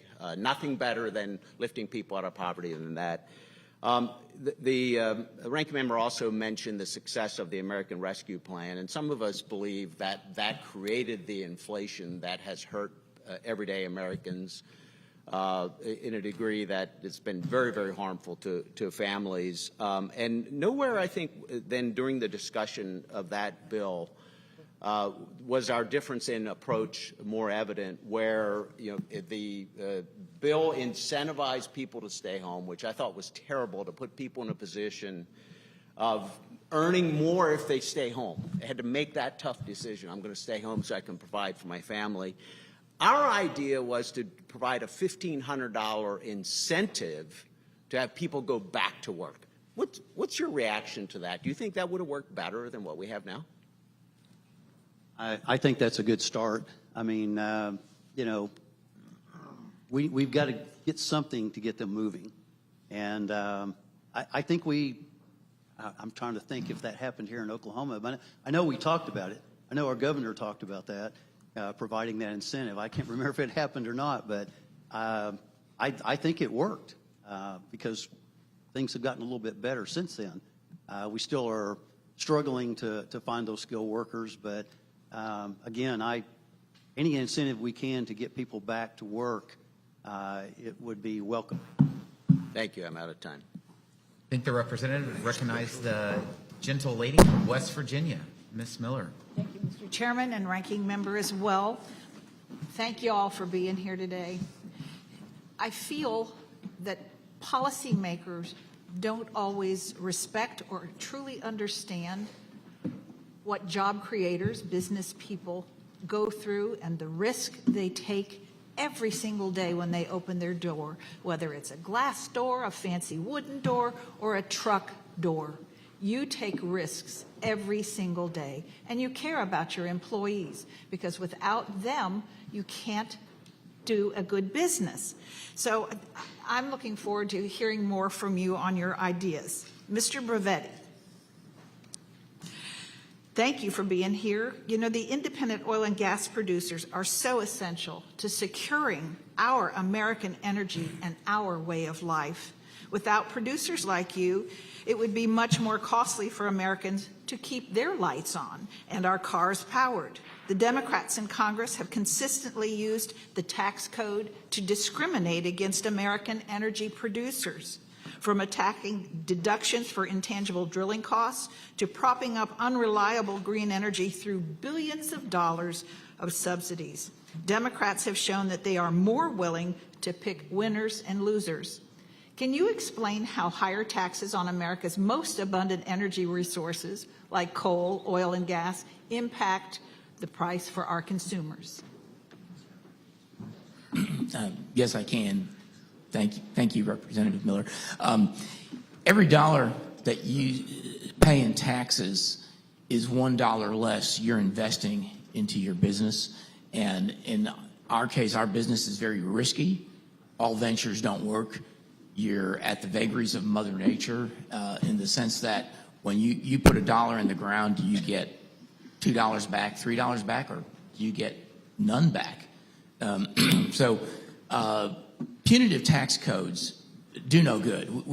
We should be encouraged to take these risks and invest the money, and the benefits are twofold. There's benefits to the consumer. You know, the more hydrocarbons we can produce in this country, the lower the costs are going to be to the consumer. And the other benefit is the tax revenues that are going to come from that. And those tax revenues are going to come not just from the production of the oil and natural gas in our business, but from the taxes that all of the workers pay that go into the hundreds that are needed for every well that's drilled and completed. Well, you know, President Biden, when he decided to release millions of gallons of oil from the Strategic Petroleum Reserve in a failed attempt to artificially lower our prices, how can small producers like Charter Oak compete against the federal government in pricing oil? That's an outstanding point and a great question, because I believe the amount of oil released initially was 180 million barrels, and then I think it was followed up with another 23 million barrels this year. That's over 1 million barrels a day. To put that in perspective, that is about just almost 10% of U.S. production. So it would be, it was not for any sort of national emergency. It merely affected the economy. It did temporarily drive the prices down. But even if the Strategic Petroleum Reserves are never replaced, that 1 million barrels a day of production is off of the U.S. market. So now the demand hasn't changed, so us producers have to now come up with that extra 1 million barrels a day. That is probably going to raise the price of oil to all consumers in the U.S. And it will continue to do so. Mr. Jackson, when you spoke, I'm sitting here going, boom. I enjoyed hearing everything that you had to say. I have a very small farm near Milton, West Virginia, and I raise grass-fed bison. At one time, I had as many as 100 animals, which is pretty tiny to a lot of you. And we're down to about 30 now since I've been in Congress for the last 4+ years, because we just can't handle what we do. I still warm the animals 3 times a year, and it's a 3-generational thing. It's really cool to see my 13 and 15-year-old grandsons finally strong enough to pull those gates when those animals are, trying to get through. Yeah. So you built your business during one of the most challenging economic times our country has faced. Have things gotten better or worse for you since you started your business? And what's your biggest challenge? I would say our number one challenge is definitely labor, and it was challenging, and speaking of bison, that's why we had to reinforce our facility more, just so we can handle those bigger animals. It gets your adrenaline going working those, but they're definitely majestic creatures. I would say if I could offer one idea, though, for how to entice people to come to work, though, it would be to offer them hope. That's what we need as a nation, is for people to have hope that things can get better. And I think we owe it to each other to share that knowledge of what we've learned, so people can walk in the door with zero experience. They can learn some tangible vocational skills, things that we had to learn on the fly that we couldn't go to a school for, and walk away with some real skills they can use somewhere else. And that's empowering for people to have that, to know they have hope, they can make their life better for their family. And then with that, we have to coach and mentor. We have to have people grow in their jobs. And we look at it more as not transactional, but it has to be relational. And we benefit from that as a small business, to see firsthand people's lives, what they struggle with, and then help as best we can from our vantage point to make their life better. Thank you. Ms. Payne, I do have to tell you that I processed all of our animals. I was always in there when we did it. Thank you. I want to thank the gentlelady and recognize the representative from Michigan, Mr. Kildee. Thank you, Mr. Chairman. Can you hear me? And thanks to the witnesses for your testimony, to all of you for your service to our country, Mr. Jackson in particular. One of the great experiences all of us get to have is to travel to West Point, or to any of the academies, and meet the young people that we nominate to those institutions. And I just want to say to you how much I enjoy that and appreciate it. Particularly appreciate your willingness to serve our country in the fashion that you have. Driving out here, or riding out here on the bus, it looked like I was in any part of my district. A lot of folks, have an impression about the district I represent because of my hometown getting some of the attention that it does. I'm from Flint, but most of the people and most of the district that I represent looks just like the country that we drove through. I have conversations just like this one in my district every single week. I represent a lot of growers, a lot of folks in agriculture, and I appreciate the perspective that you bring. It's an important one. I also think, the institution of Congress can do better in terms of having civil dialogue. I wax nostalgic thinking about Mr. Lucas when he was the chair of the Agriculture Committee, and how during that period of time, despite the fact that we had differences, we were able to come together on a farm bill that was good for Americans, good for the American economy. And I just hope that as we go into another year of writing a farm bill, we're going to be able to draw on that example that you set, along with our friend from Minnesota, who's no longer in Congress. That's an important statement. And I just want to say that out loud, because listening to the dialogue here, one might get the impression that there is two distinct, unoverlapped philosophies of government. That's just not true. We all have different perspectives. We come from different life paths. We have a lot in common, and we ought to not allow our differences, as significant as they may be, cancel our areas of agreement. And as I said, Mr. Lucas showed that when he was the chair of the Ag Committee. I hope we can find a path forward in that same light. I would like to emphasize and ask Ms. Gantz a question. One of the challenges that we face, and I know this is true here in Oklahoma, is that our tribal nations, sometimes they tend to operate sort of in two distinct spheres. There's an impression over the last few decades that tribal nations have done extraordinarily well. Well, that's not true entirely. Some of the highest poverty rates, some of the most difficult challenges around health, around income, around economic disparity is found in Indian country. One of the things that Congress has failed to do is to create parity for our tribal nations when it comes to the use of those tools of the tax code that do. I'm sorry, I guess you couldn't hear me. I won't start over. Although I could.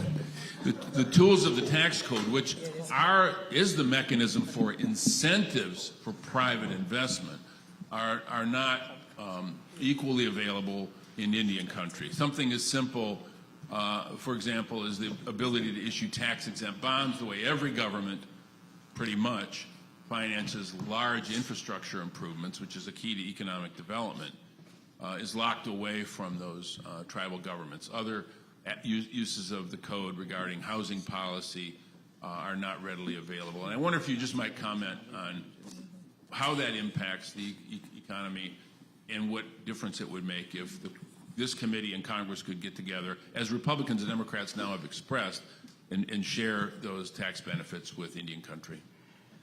Well, thank you, Representative. And I agree with you. I think in any chance we get that we can put our people over politics, we should be doing that. So thank you for those words. But I think, just to be very blunt, we need to be talking to our tribal nations. We need to talk to the 38 federally recognized tribes that are in Oklahoma and listen to them and hear what the challenges are. Similar to why is our workforce not coming to work? Are we talking to them? Are we asking them what is keeping you from work? So how would that participation look for the tribes? This is a space where the United States should honor the sovereignty of the tribal nations and have good faith negotiations to ensure that all parties can agree on equitable approaches to strengthening economic conditions for not just Oklahoma citizens and U.S. citizens, but tribal nation citizens. I've got dual citizenship as I sit here as a Cherokee Nation citizen and as an American citizen. The tribes do have a huge impact on our economy, and it really has proven that when we work together, we are better. The tribes have very much, I can speak from personal experience, from the help with school supplies, the help with housing, the help with health care that we've received from my family for tribes. It matters, and it makes a difference in Oklahoma, and there's so much impact that these tribes are having in rural Oklahoma especially. I know the Chickasaw Nation, the Cherokee Nation, they're really working to reach those folks who are outside the metros that are struggling. So I do think that we have to work together. We're all so wonderful, smart, innovative folks in this room, and if we put our politics aside and do what's best for just working class Americans that don't maybe have the privilege or the advantage that we were born with or that we were provided, then we're all going to do better. Thank you. Thank you, Mr. Chairman. Thank you, Representative. Recognize the gentleman from Tennessee, Mr. Kustoff. Thank you, Mr. Chairman, for convening us here, and to all the members who've appeared, and certainly to the witnesses who are here with us today. I think we have learned a lot so far from your testimony. If I could, Mr. Mills, and maybe Mr. Jackson, you've talked about the challenges with labor.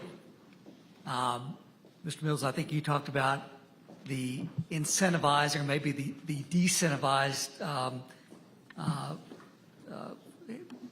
from the hiring and retaining of employees, which are two distinctly different things. If I could, Mr. Mills, maybe anecdotally, can you tell the committee what you've heard from potential employees when you tried to hire them and had trouble, and maybe also what you've heard when you've had challenges retaining those employees? You know, one of the problems is getting them to come to an interview, just showing up. I mean, that's, you go out there and advertise or work with Indeed or whatever, and they make an appointment to come, and they just don't show up. You have an opinion why? No. I wish I knew, because, you have this, the job is clear, the pay is clear, and they just don't show up. And then, you try to get a hold of them, and they just don't answer. Okay. So I wish I knew. I don't have the answer for that. But, so you just continue to, we'll just keep going until you find someone that does show up. And I don't have the benefit of that knowledge. Yeah. You had those challenges before COVID. Those challenges have been exasperated after COVID. Is that fair? That's fair to say. We had some of that problem before, but it's gotten way worse. And I don't know why. I wish I knew the answer if we need to do something different. I don't know what it is personally. So I don't have an answer. Sorry. Thank you, Mr. Mills. Mr. Jackson, what are some of the things you've heard as either you've tried to hire employees and maybe they don't take the job or they won't show to work, and also about retaining some of those employees? The hardest thing, I think, and I share in that same frustration, is people sometimes have someone else come pick up an application for them. They don't return the application. If they do come to the interview, they don't show up on their first day of work. So there's a series of challenges that we have leading up to someone starting on their first day. And I think that's attributed to just a lack of desire on the part of people to put the work in that's needed to actually show up to work. And we've even had some employees that they've left on their own accord, they've quit, and then a week later I receive a call from the organization asking about SNAP EBT benefits because the person says they were terminated instead of quitting. So I deal with that often, in addition to issues with child support of delayed payment because of a lag, and those agencies knowing where people are. And so I handle a lot of paperwork in terms of helping them try to play catch up with that. So there's a lot of different things that we deal with that are outside of the actual production of work. Thank you, Mr. Jackson, and thank you for your service to our nation. Ms. Payne, if I could with you, I'd like to follow up maybe in a different way from what Mr. Lucas asked you, and that's about waters of the U.S. You testified about that in your testimony. You're speaking to the nation as this hearing is being broadcast. You're obviously speaking to people who live outside of rural America. Can you talk about, from your standpoint as a rancher, as a grower, what the practical, pragmatic effects of the waters of the U.S. would be if implemented, how that affects you and other ranchers and growers? Thank you for the question. I can speak specifically to our operation. Our southern border of our farm, ranch, is a river, the South Canadian River. Easiest place in the world to find. Most people drive by it on a regular basis. I'm in Oklahoma city limits. We have a ditch in the front of our yard. Now, it's dry. When we flooded, which is what brought us out of the last drought over 10 years ago, water everywhere. It will affect everything that we do, from spraying, which we haven't been able to do. Low-lying areas, our soil has changed during this drought. It changes every time. Water will stand where it wouldn't have stood before. There's nothing good that comes of this, in my opinion. Thank you. My time has expired. I'll yield back. Thank you. Thank you, Representative.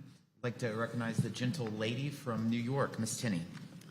Thank you, Mr. Chairman, and thank you to the witnesses. This has been tremendous. And I just want to follow up on something that Mr. Hearn said. He said that how many people talk about things they don't know about.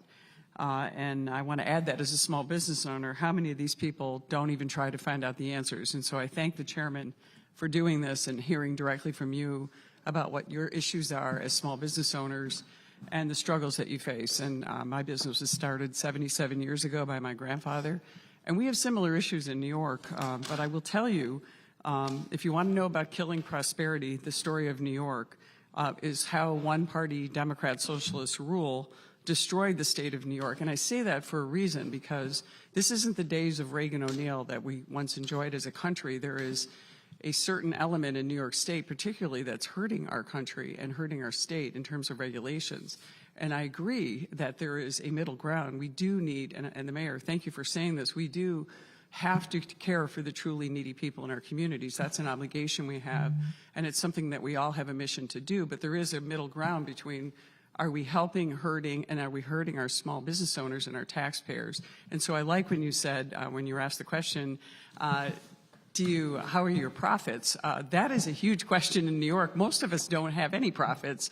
Boy, would I love to have profits. The only problem is when you get profits, you issue dividends and you get taxed twice. So that's something that I haven't had the joy of experiencing. But I wanted to just go back and just ask you a little bit about dealing with some of the issues as an employer. And I wanted to actually start with Mr. Jackson and go down the line. We really appreciate your service. West Point's wonderful in New York. My son's a Naval Academy graduate, so I appreciate the rivalry, but wonderful institution as well. So thank you so much for your service and honorable service. But, you know, in terms of small business, you mentioned something, and this is something that when I go back to whether it's entitlements, one of the issues we face as an employer is many of our employees are boomers who are coming back to work, and many of them are already getting some kind of public assistance. So they're asking us to actually pay them less or to get less hours so that they can continue to work. Is that something that you're facing in your business, Mr. Jackson? I'm sorry, could you phrase the question differently just so I can understand what you're asking? Yeah, are you having employees come in that don't want to work as many hours and are reaching a limit where they would not be eligible for some of the entitlements they may be getting? Maybe in case of seniors who are collecting Social Security, don't want to impede or impinge on their Social Security, or other people are receiving other types of benefits because they don't want to get to that level. Absolutely, we've seen that. Okay, any about Mr. Mills with your organization? We've seen the same thing, and you know, my greatest. I have people ask me all the time. I'm at retirement age, and they say, "When are you going to retire?" And I said, "And do what?" I like what I do. I'm not going to just sit home and die. I have to be doing something constructive. My greatest fear is the employees that I have that have been with me 30 years, and I have many of those, 25 and 30 years. I'm really more worried about them retiring. So I'm doing all I can to work with them to keep them. They are my brain trust. And so these are concerns because you have to, I'm on, I've had to already apply because I'm 66, I'll just tell you.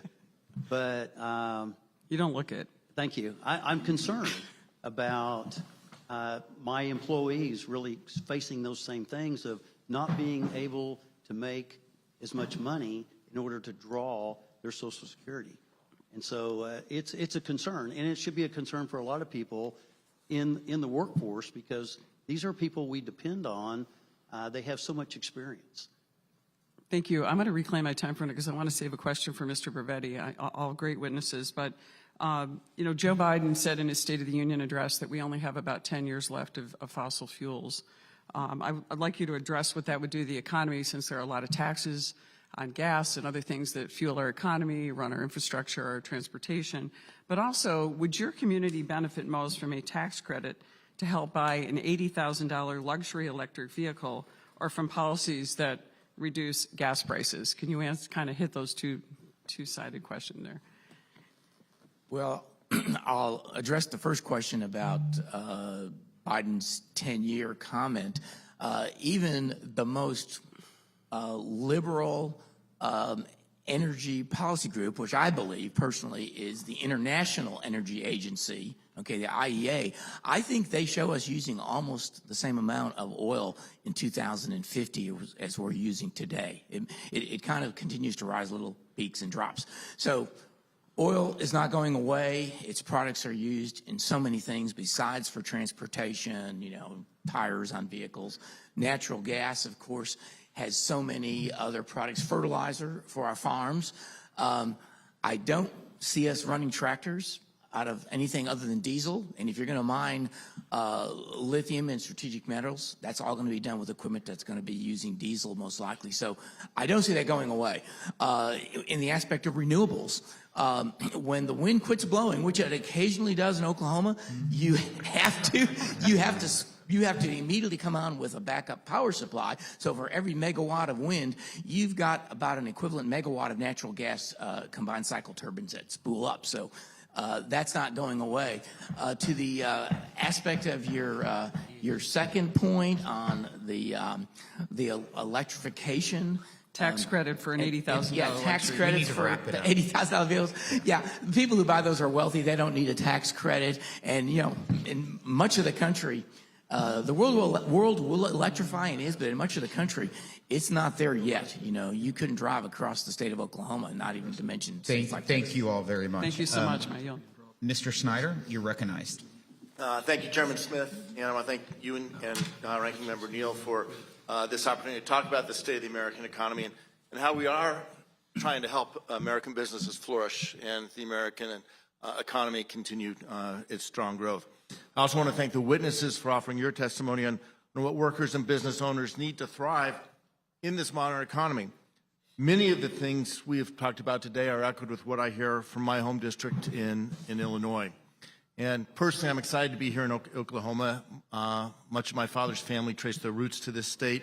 Having worked on a horse ranch in Colorado 40 years ago, it feels like coming home to be in this building. I only wish we could have been here longer, had time to explore and learn and understand both the challenges and opportunities that the hardworking people of Oklahoma are pursuing and do much. That said, we all talk about government spending. I wonder if spending a few hours in a rather cold room without time to actually tour the area or to meet and speak with directly with the people is our best use of public precious resources, of taxpayer funds. Mr. Chairman, I'd like to submit for the record an article from the New York Times talking about the impact of these road shows on committee budgets. Without objection, so ordered. Thank you. And Mr. Mills, I started my career in the oil and gas industry back in the mid-'80s, early '80s, doing accounting software. I very well understand the boom-bust cycle. I remember the bust of 1986. I wouldn't want to ever experience that again. And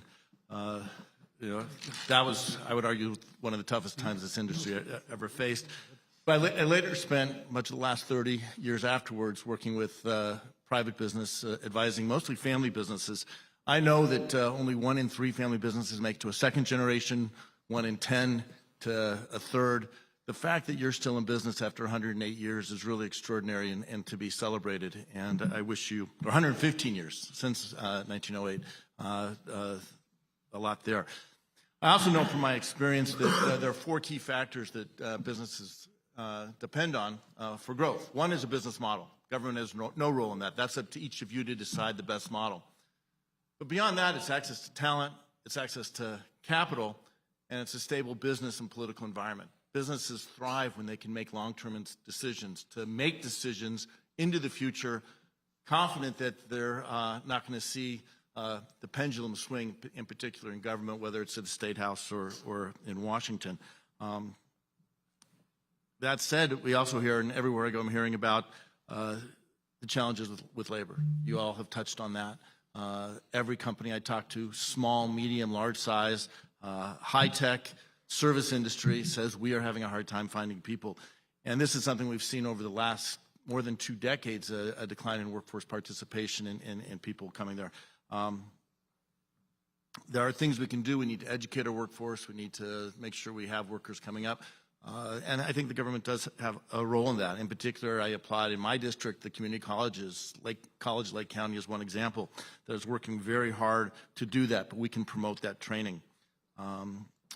In the coming days, one of the bills that I've been working on and we'll reintroduce is the Veterans Entrepreneurship Training Act. And Mr. Jackson, thank you for your service. My son is a Navy veteran. I represent Naval Station Great Lakes, so every recruit going into the Navy comes through my district. So I'm in every way possible a Navy dad. Our bill codifies and expands the successful Boots to Business program offered by the Small Business Administration. This is a program that provides entrepreneurship courses to people coming out of service, transitioning back into civilian life. And I'm proud to be working across the aisle with the Small Business Committee Chairman, Roger Williams, in introducing this and across the Capitol with Senators Durbin and Ernst in the Senate. So, Mr. Jackson, I'll turn to you. You served our country heroically. You came back. You're working in your community. You're making a difference. You've talked about the ups and downs, both personal and in business. And you're working as a career coach with Veterati. Can you share a little bit about your experience, what you've learned and what you wish lessons you could have been provided along the way, and how some of the challenges the veterans you're working with, what they face and how we can better support them? I appreciate that question. I know we're short on time, but there's 3 things I would want to highlight there. One is I wish I had known when I was transitioning that there were more things available for people who wanted to start a small business. Most of what we were told about was vocational type training that was available. So I would recommend maybe in partnership with the VA, maybe working with different ways to allow veterans to know what's out there, either vocational training to be a good employee or to start a business, so they know what tools are available to help them succeed outside the military. Another way might be to have small business loans that would help with operating capital through SBA. That would be another helpful way. And then we also have existing organizations that do a great job, Veterans of Foreign Wars, American Legion, things like that, that are in place right now at no cost to veterans that are very helpful. Great. Thank you. And again, thank you for your service. I want to thank the representative. Recognize the gentleman from Utah, Mr. Moore. Thank you, Chairman. Mr. Mills, as a father of 4 boys, 10 and under, I want to say how much I appreciate your comments about participation trophies. And wondering if you'd be interested in a Little League coaching job in northern Utah, by any chance. I appreciate that, and I like that sentiment about labor. I commend my colleague from Wisconsin for asking a very skilled and somewhat risky question to one of the majority witnesses. I'm going to do the same risk by asking a question to the minority witness here, Wisconsin, and hope to see. I appreciated Mr. Mills' candor, and hope the same from you as well. Would you say that you are at least, supportive of a 2017 provision that doubled the child tax credit? I would. Yeah, Yes. thanks. So my point with that is, 2017 Tax Cut and Jobs Act. I was way on the sidelines, nowhere near Congress at the time. And I saw it, and I didn't know all of what to think about it. I wasn't dug into the details on it. It didn't fix a lot of our spending issues, but what it did was grow our economy. And is any bill in Congress perfect? No. But that bill grew our economy, and it strengthened, I believe, the American workforce. And what we've seen since then, and I remember saying this when I was on the campaign trail in 2020, which was not a fun time to run for Congress. Hopefully it's the only time I ever have to first run for Congress. Well, as COVID was starting and ramping up, I remember saying to folks, we have the bones of a strong economy and we'll recover quickly from this. And I firmly believe that the 2017 Tax Cut and Jobs Act was a strong reason why we were able to bounce back, right? We had Republican majorities with the White House in 2017. Democrats had the same in 2021. We do our priorities, right? And we try to get things done. We have a sincere effort, right? I obviously, lean towards a conservative point of view, and when those majorities existed, that's what my focus is on. But we right now, as a committee, have an opportunity to do something that I appreciate Chairman Smith's focus on, and that's small business. And many of these tax provisions are set to expire, have already expired, and we're working on figuring out what is the most important thing to do, and what do we need to do to make sure that you all, many of you small business owners, have what you need to thrive. So I'd like to submit for the record, Mr. Chairman, a statement by Darrell Wilkerson, the owner of Wilkie Manufacturing LLC in Oklahoma City, Oklahoma, describing how soaring costs, supply chain issues, and labor shortages have severely hurt small businesses' ability to operate in today's economy. Without objection, so ordered. Thank you. I have one simple question. I'm going to ask all of you to respond to it. What would you have us focus on with respect to making sure that your small business could thrive? What is one, maybe two things, just topically? We'll dig into the minutia of the tax provisions and all that. But what would you have us focus on? I'd say being a new business, the biggest help we could have is probably better access to operating lines of credit for our cash flow situation. And then beyond that, just help us feel more empowered so that we can focus on helping our employees grow and bringing in and retaining that top talent. Not worrying about how to pay our bills and things like that, but instead focusing on how we can make other people's lives better, the people that we bring in the door, and help them then impact the community. Coach? Yeah, I raised 2 girls, so I didn't have to worry too much about Little League stuff. So it might be kind of new for me, although I have my first grandson, so I may be getting involved in that. Thank you. Everything, again, for me, focuses back on workforce. And because that's kind of what I've been involved in for a long time. And, anything that you guys can do to continue to support the Workforce Act, that is good federal dollars that come down to the states and actually go help people upskill, and relocate. If they're dislocated workers, they're able to be relocated into jobs. But that is one of the great programs I think that continues to work here. So I would encourage you to continue to develop those programs in workforce. Thank you, Ms. Payne. Yeah, just in watching the time, I'd mirror their comments, but also just minimal regulation. Let us work, let us create, let us prosper. Ms. Brevy. Agree with the other comments, and please let us deduct our expenses when we spend them. Let's preserve the IDC. Ms. Johnson. I would dig into the barriers keeping people from work.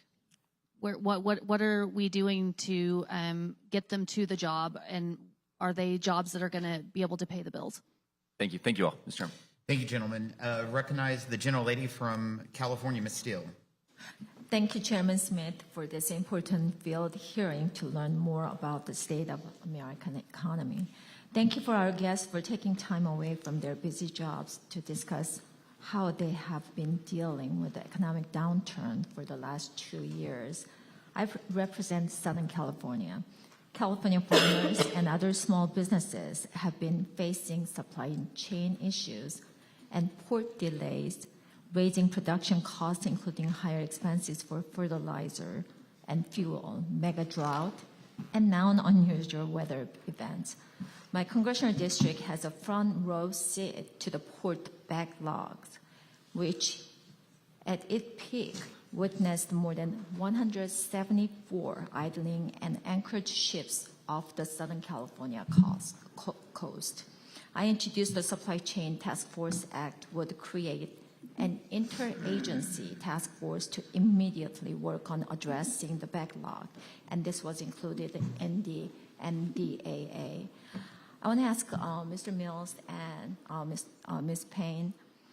Many families-run businesses in my district have shared the concerns with the future of their businesses. California progressive regulations have made it difficult for them to succeed. I always tell everybody, whatever you do exactly opposite of what California does, you're going to be successful. What obstacles are you currently facing and expect to face if we stay on the current track?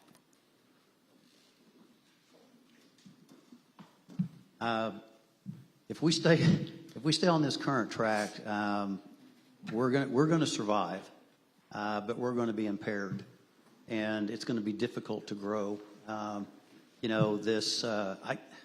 just can't explain how painful the price increases have been and how hard it is to sell product, and especially worldwide, to sell that product.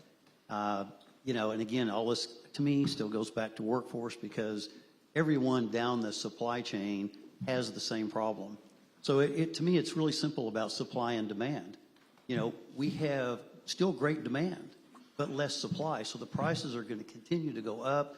And despite the Feds continuing to raise the interest rates, the pain has evidently, pain threshold has not been reached yet, I suppose. But we're going to see continued problems here because of these escalating prices. At some point, we're going to hit that tipping point where my customers are going to say, I'm not paying that. Mm-hmm. And, then things are going to stop. Things are going to crash. And that's where I see us going. Thank you. The farm that we are so proud of, that's been in our family for 5 generations, is not good for anything but what it's being used for, and that's growing grass for cattle. The portion of the farm that's certified for agritourism is on a bluff, and we can actually grow something there, fruits and vegetables. What we're seeing, though, and what concerns me, we provided a food source by growing crops for fruits and vegetables with this agritourism venue, so that there is fresh, wholesome food in our community.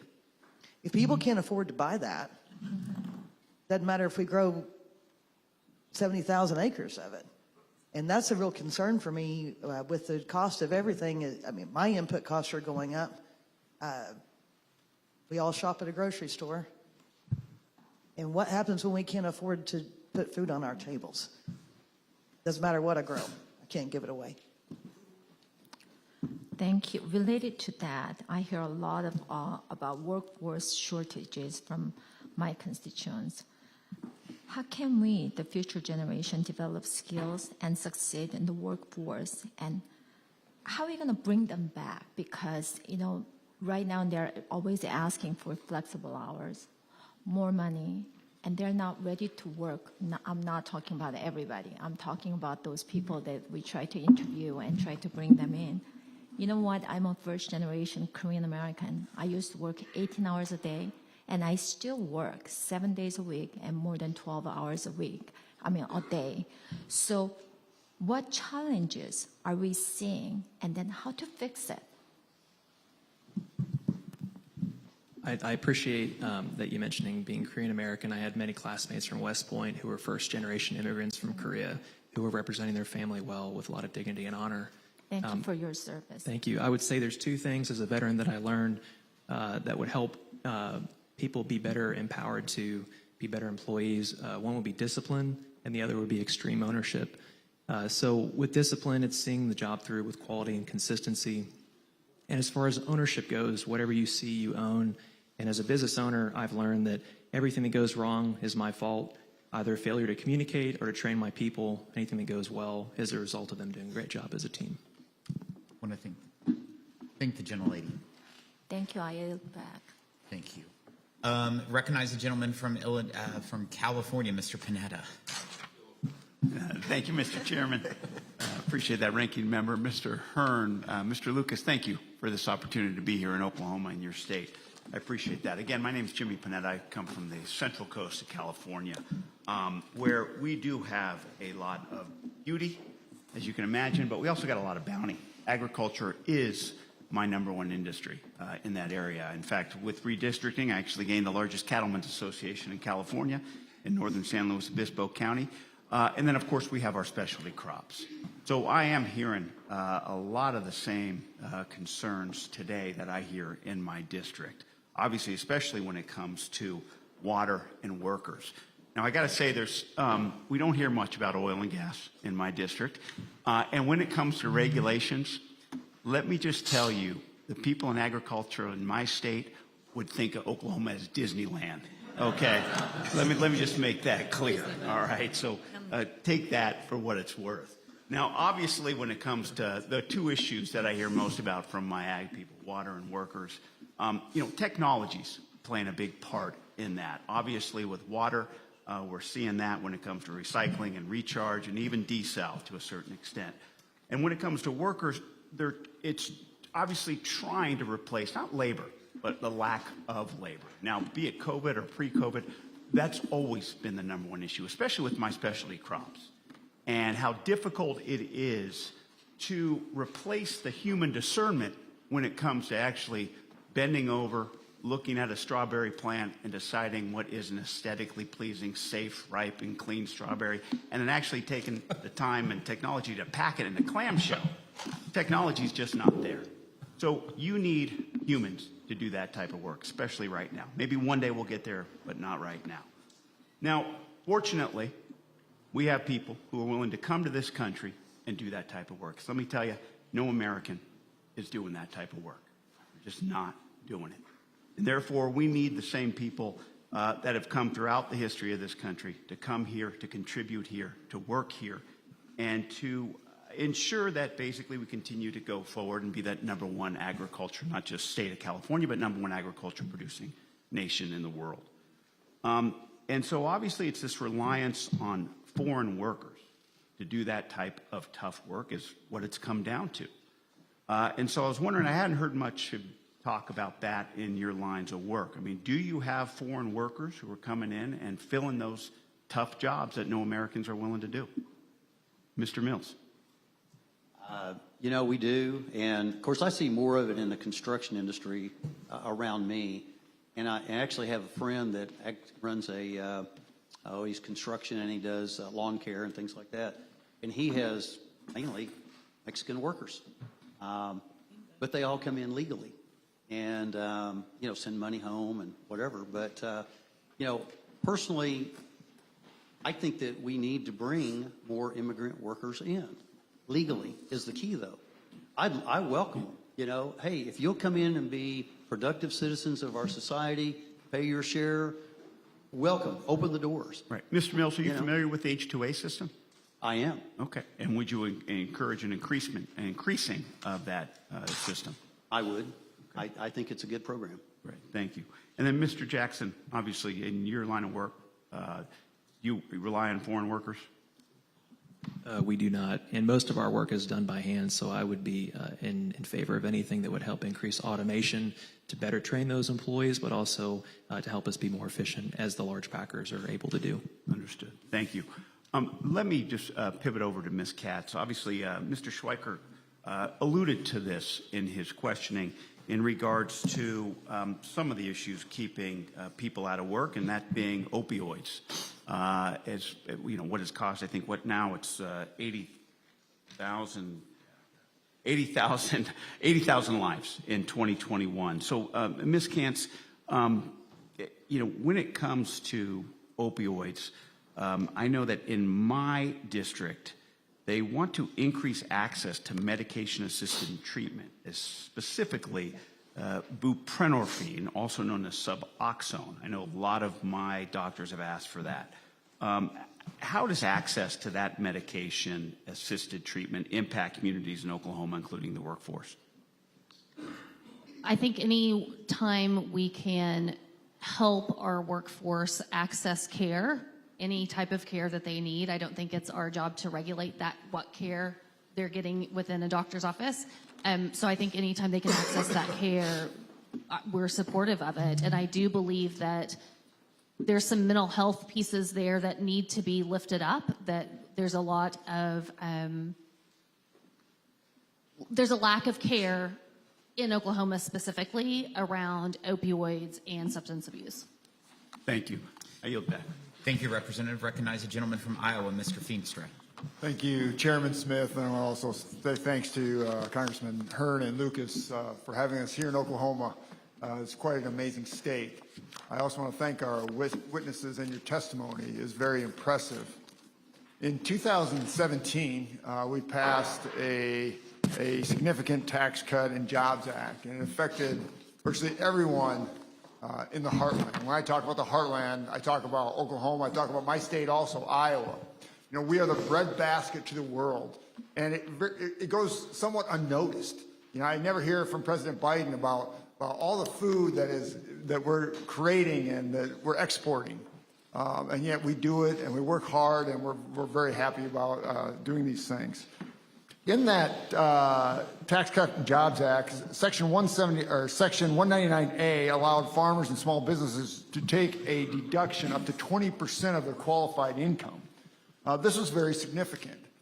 It allowed small businesses and farmers to compete on the global stage.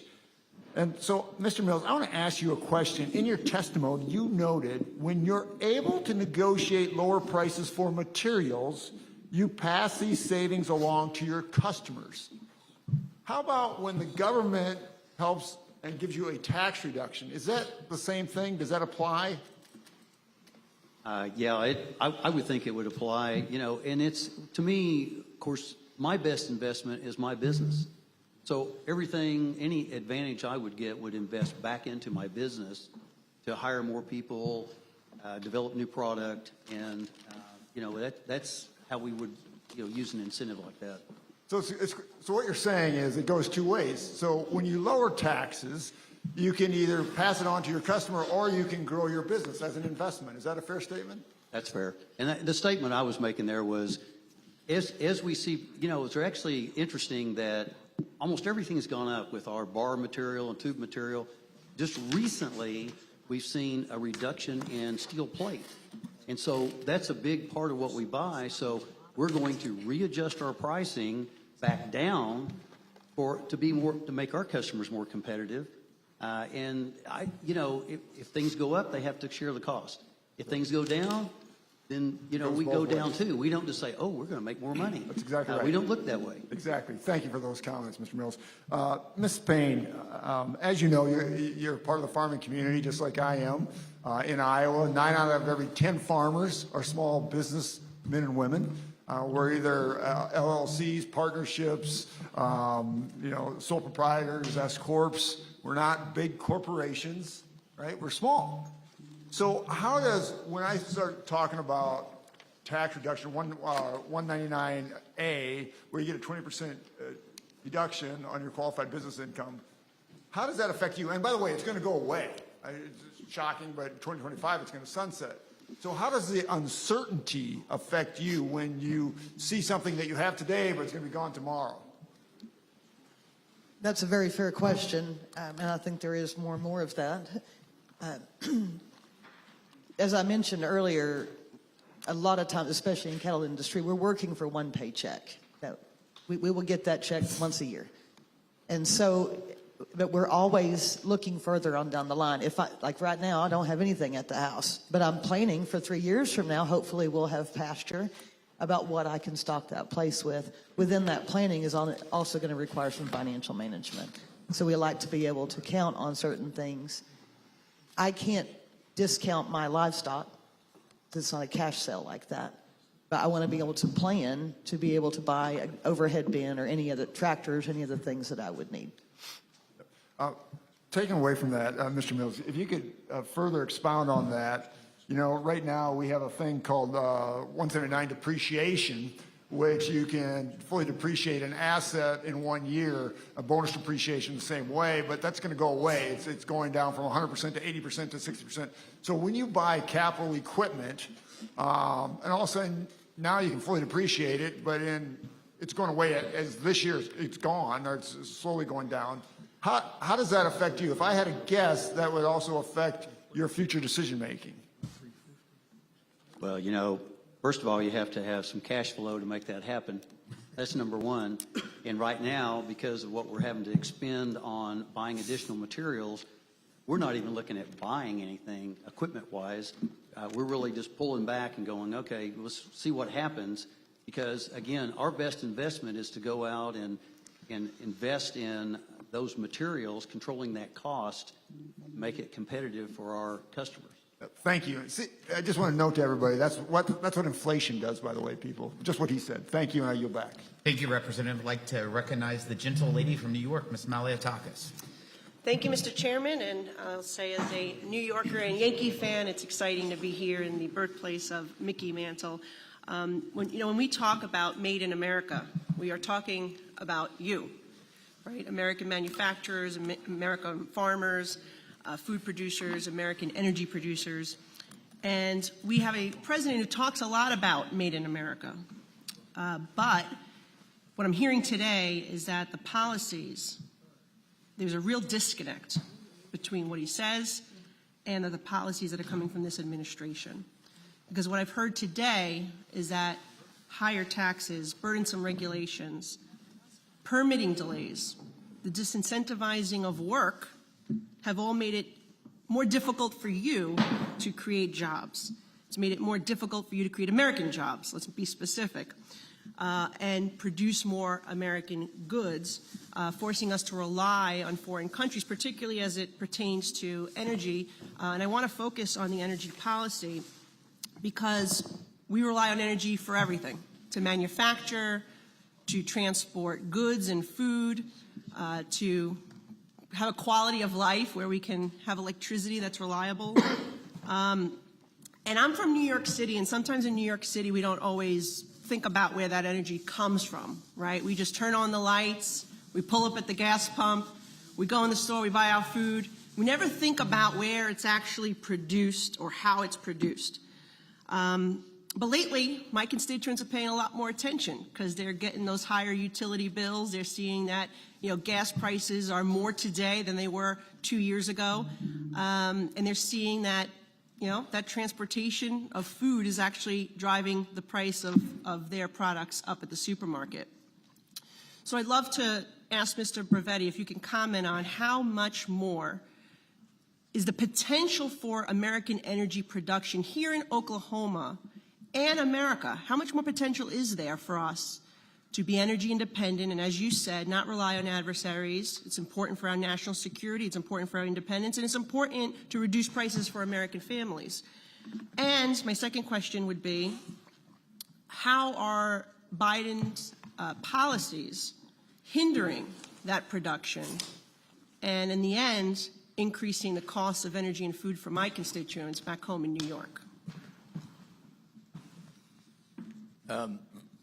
Both great questions, and typically we recover about 20% of the oil in place. We maybe get a little bit more on natural gas, 50 to 75. So we're leaving a lot of hydrocarbons in the ground, and technology will help us recover those. So it's not going to go away. We're going to be able to develop that, and that's going to be able to help the consumer. From the standpoint of your second question, what can be done? I mean, one of the things is pipelines. I think your home state has blocked pipelines going through them, and we have such tremendous gas reserves that are in the Appalachian area. And so that gas has to come here. That gas comes through, and Oklahoma gas has to compete for space in the pipelines, whereas that gas could go to the East Coast and be made into LNG, sent overseas. It could be used to heat the homes there and help people flourish. You mentioned something interesting. When you mentioned pipeline, I automatically thought about the Keystone Pipeline, right, which would have created thousands of jobs, including here in Oklahoma. How is the cancellation of the Keystone Pipeline affecting American workers here? And how is it also sending a message that disincentivizes private investment to expand the energy industry here? Well, it did all that. It was a job killer, as we were aware, the cancellation of the Keystone. It also kind of slapped one of our best allies, our closest, our neighbor to the north, in the face. There was so much investment done. This was a way for Canada to be able to market their products to a place where they have a product, we have consumers. And I will point out that there is not a safer way to move oil than in a pipeline. I think we've seen what's happened with railroads here lately. A lot of oil gets moved by railroads, and that's not safe. So, yes. Is American energy, or American oil, I should say, is it dirtier than Russian oil or Venezuelan oil or Saudi Arabian oil, Iranian oil?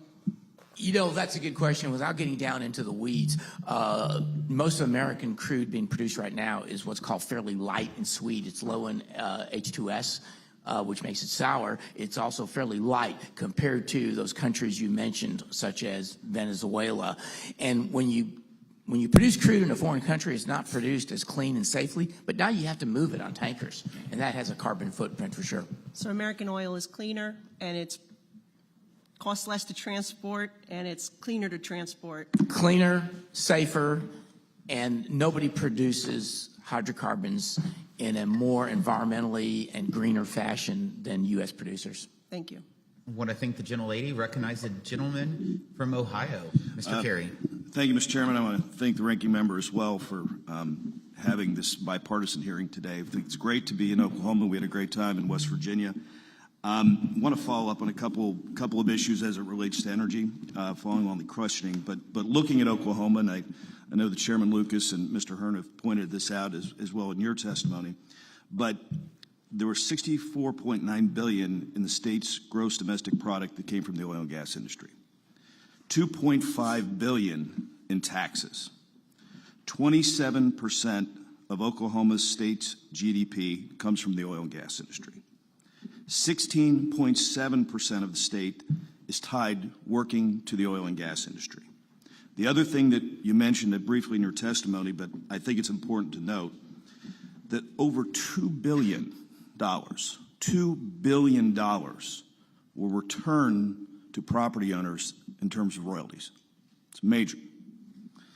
The other issue is that for every one oil and gas producing job in the state of Oklahoma and for the rest of the United States, there are roughly 2 other spinoff jobs. So why did I want to put out all those numbers? So while we were going through the testimony, I wanted to pull up the top oil and gas producing states. And they're not red states, they're not blue states, they're red, white, and blue states. Texas is number 1, New Mexico's number 2, North Dakota was number 3, Alaska was number 4, Oklahoma was number 5. And we saw what a big portion of Oklahoma's economy is derived from oil and gas production. Number 6 was Colorado. My dear friend across the aisle, you'll be surprised, California was actually number 7. Wyoming, number 8. Utah, number 9. Louisiana, number 10. Kansas, 11. My state of Ohio, with the Utica Shale reserves, we're making the charts up to 12. And then, of course, following with Montana. What we have seen, of course, is that oil and gas spin-up jobs are domestic. They grow the economy. And I think in your testimony, you mentioned that there was, you had positions up to $100,000 that you just can't fill. The other thing I want to point out is part of oil and gas, I'm a firm believer if something's not grown, it's mined.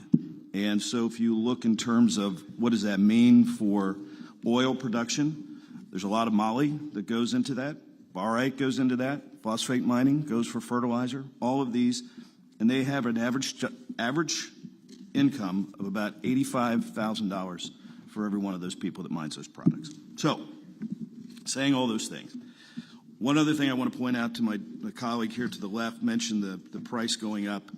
Some interesting numbers. In December of 2020, dollars per 1,000 cubic feet of natural gas. Listen to these numbers. December of 2020, $4.11. Today, or in December of just a couple months ago, $8.23.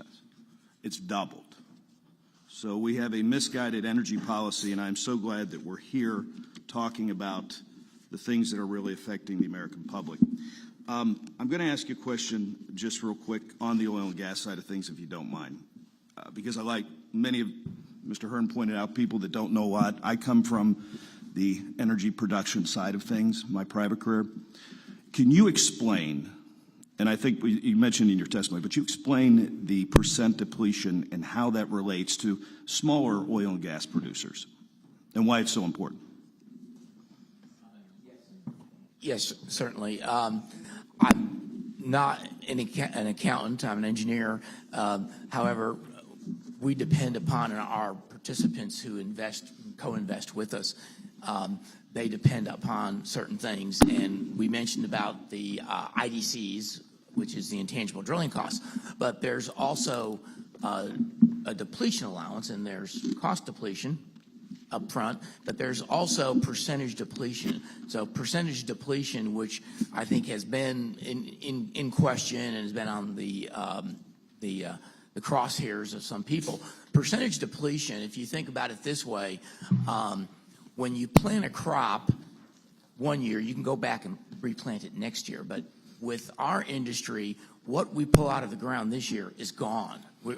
It's like you had a closet filled with some type of asset, and you make them gold bars, and you were making bitcoins, right? You were pulling them out. They're not there once you pulled them out. So that's what the depletion allowance addressed. You're constantly using your asset. You are using up your assets. At some point, it's gone. So the depletion allowance, I view it as not a handout.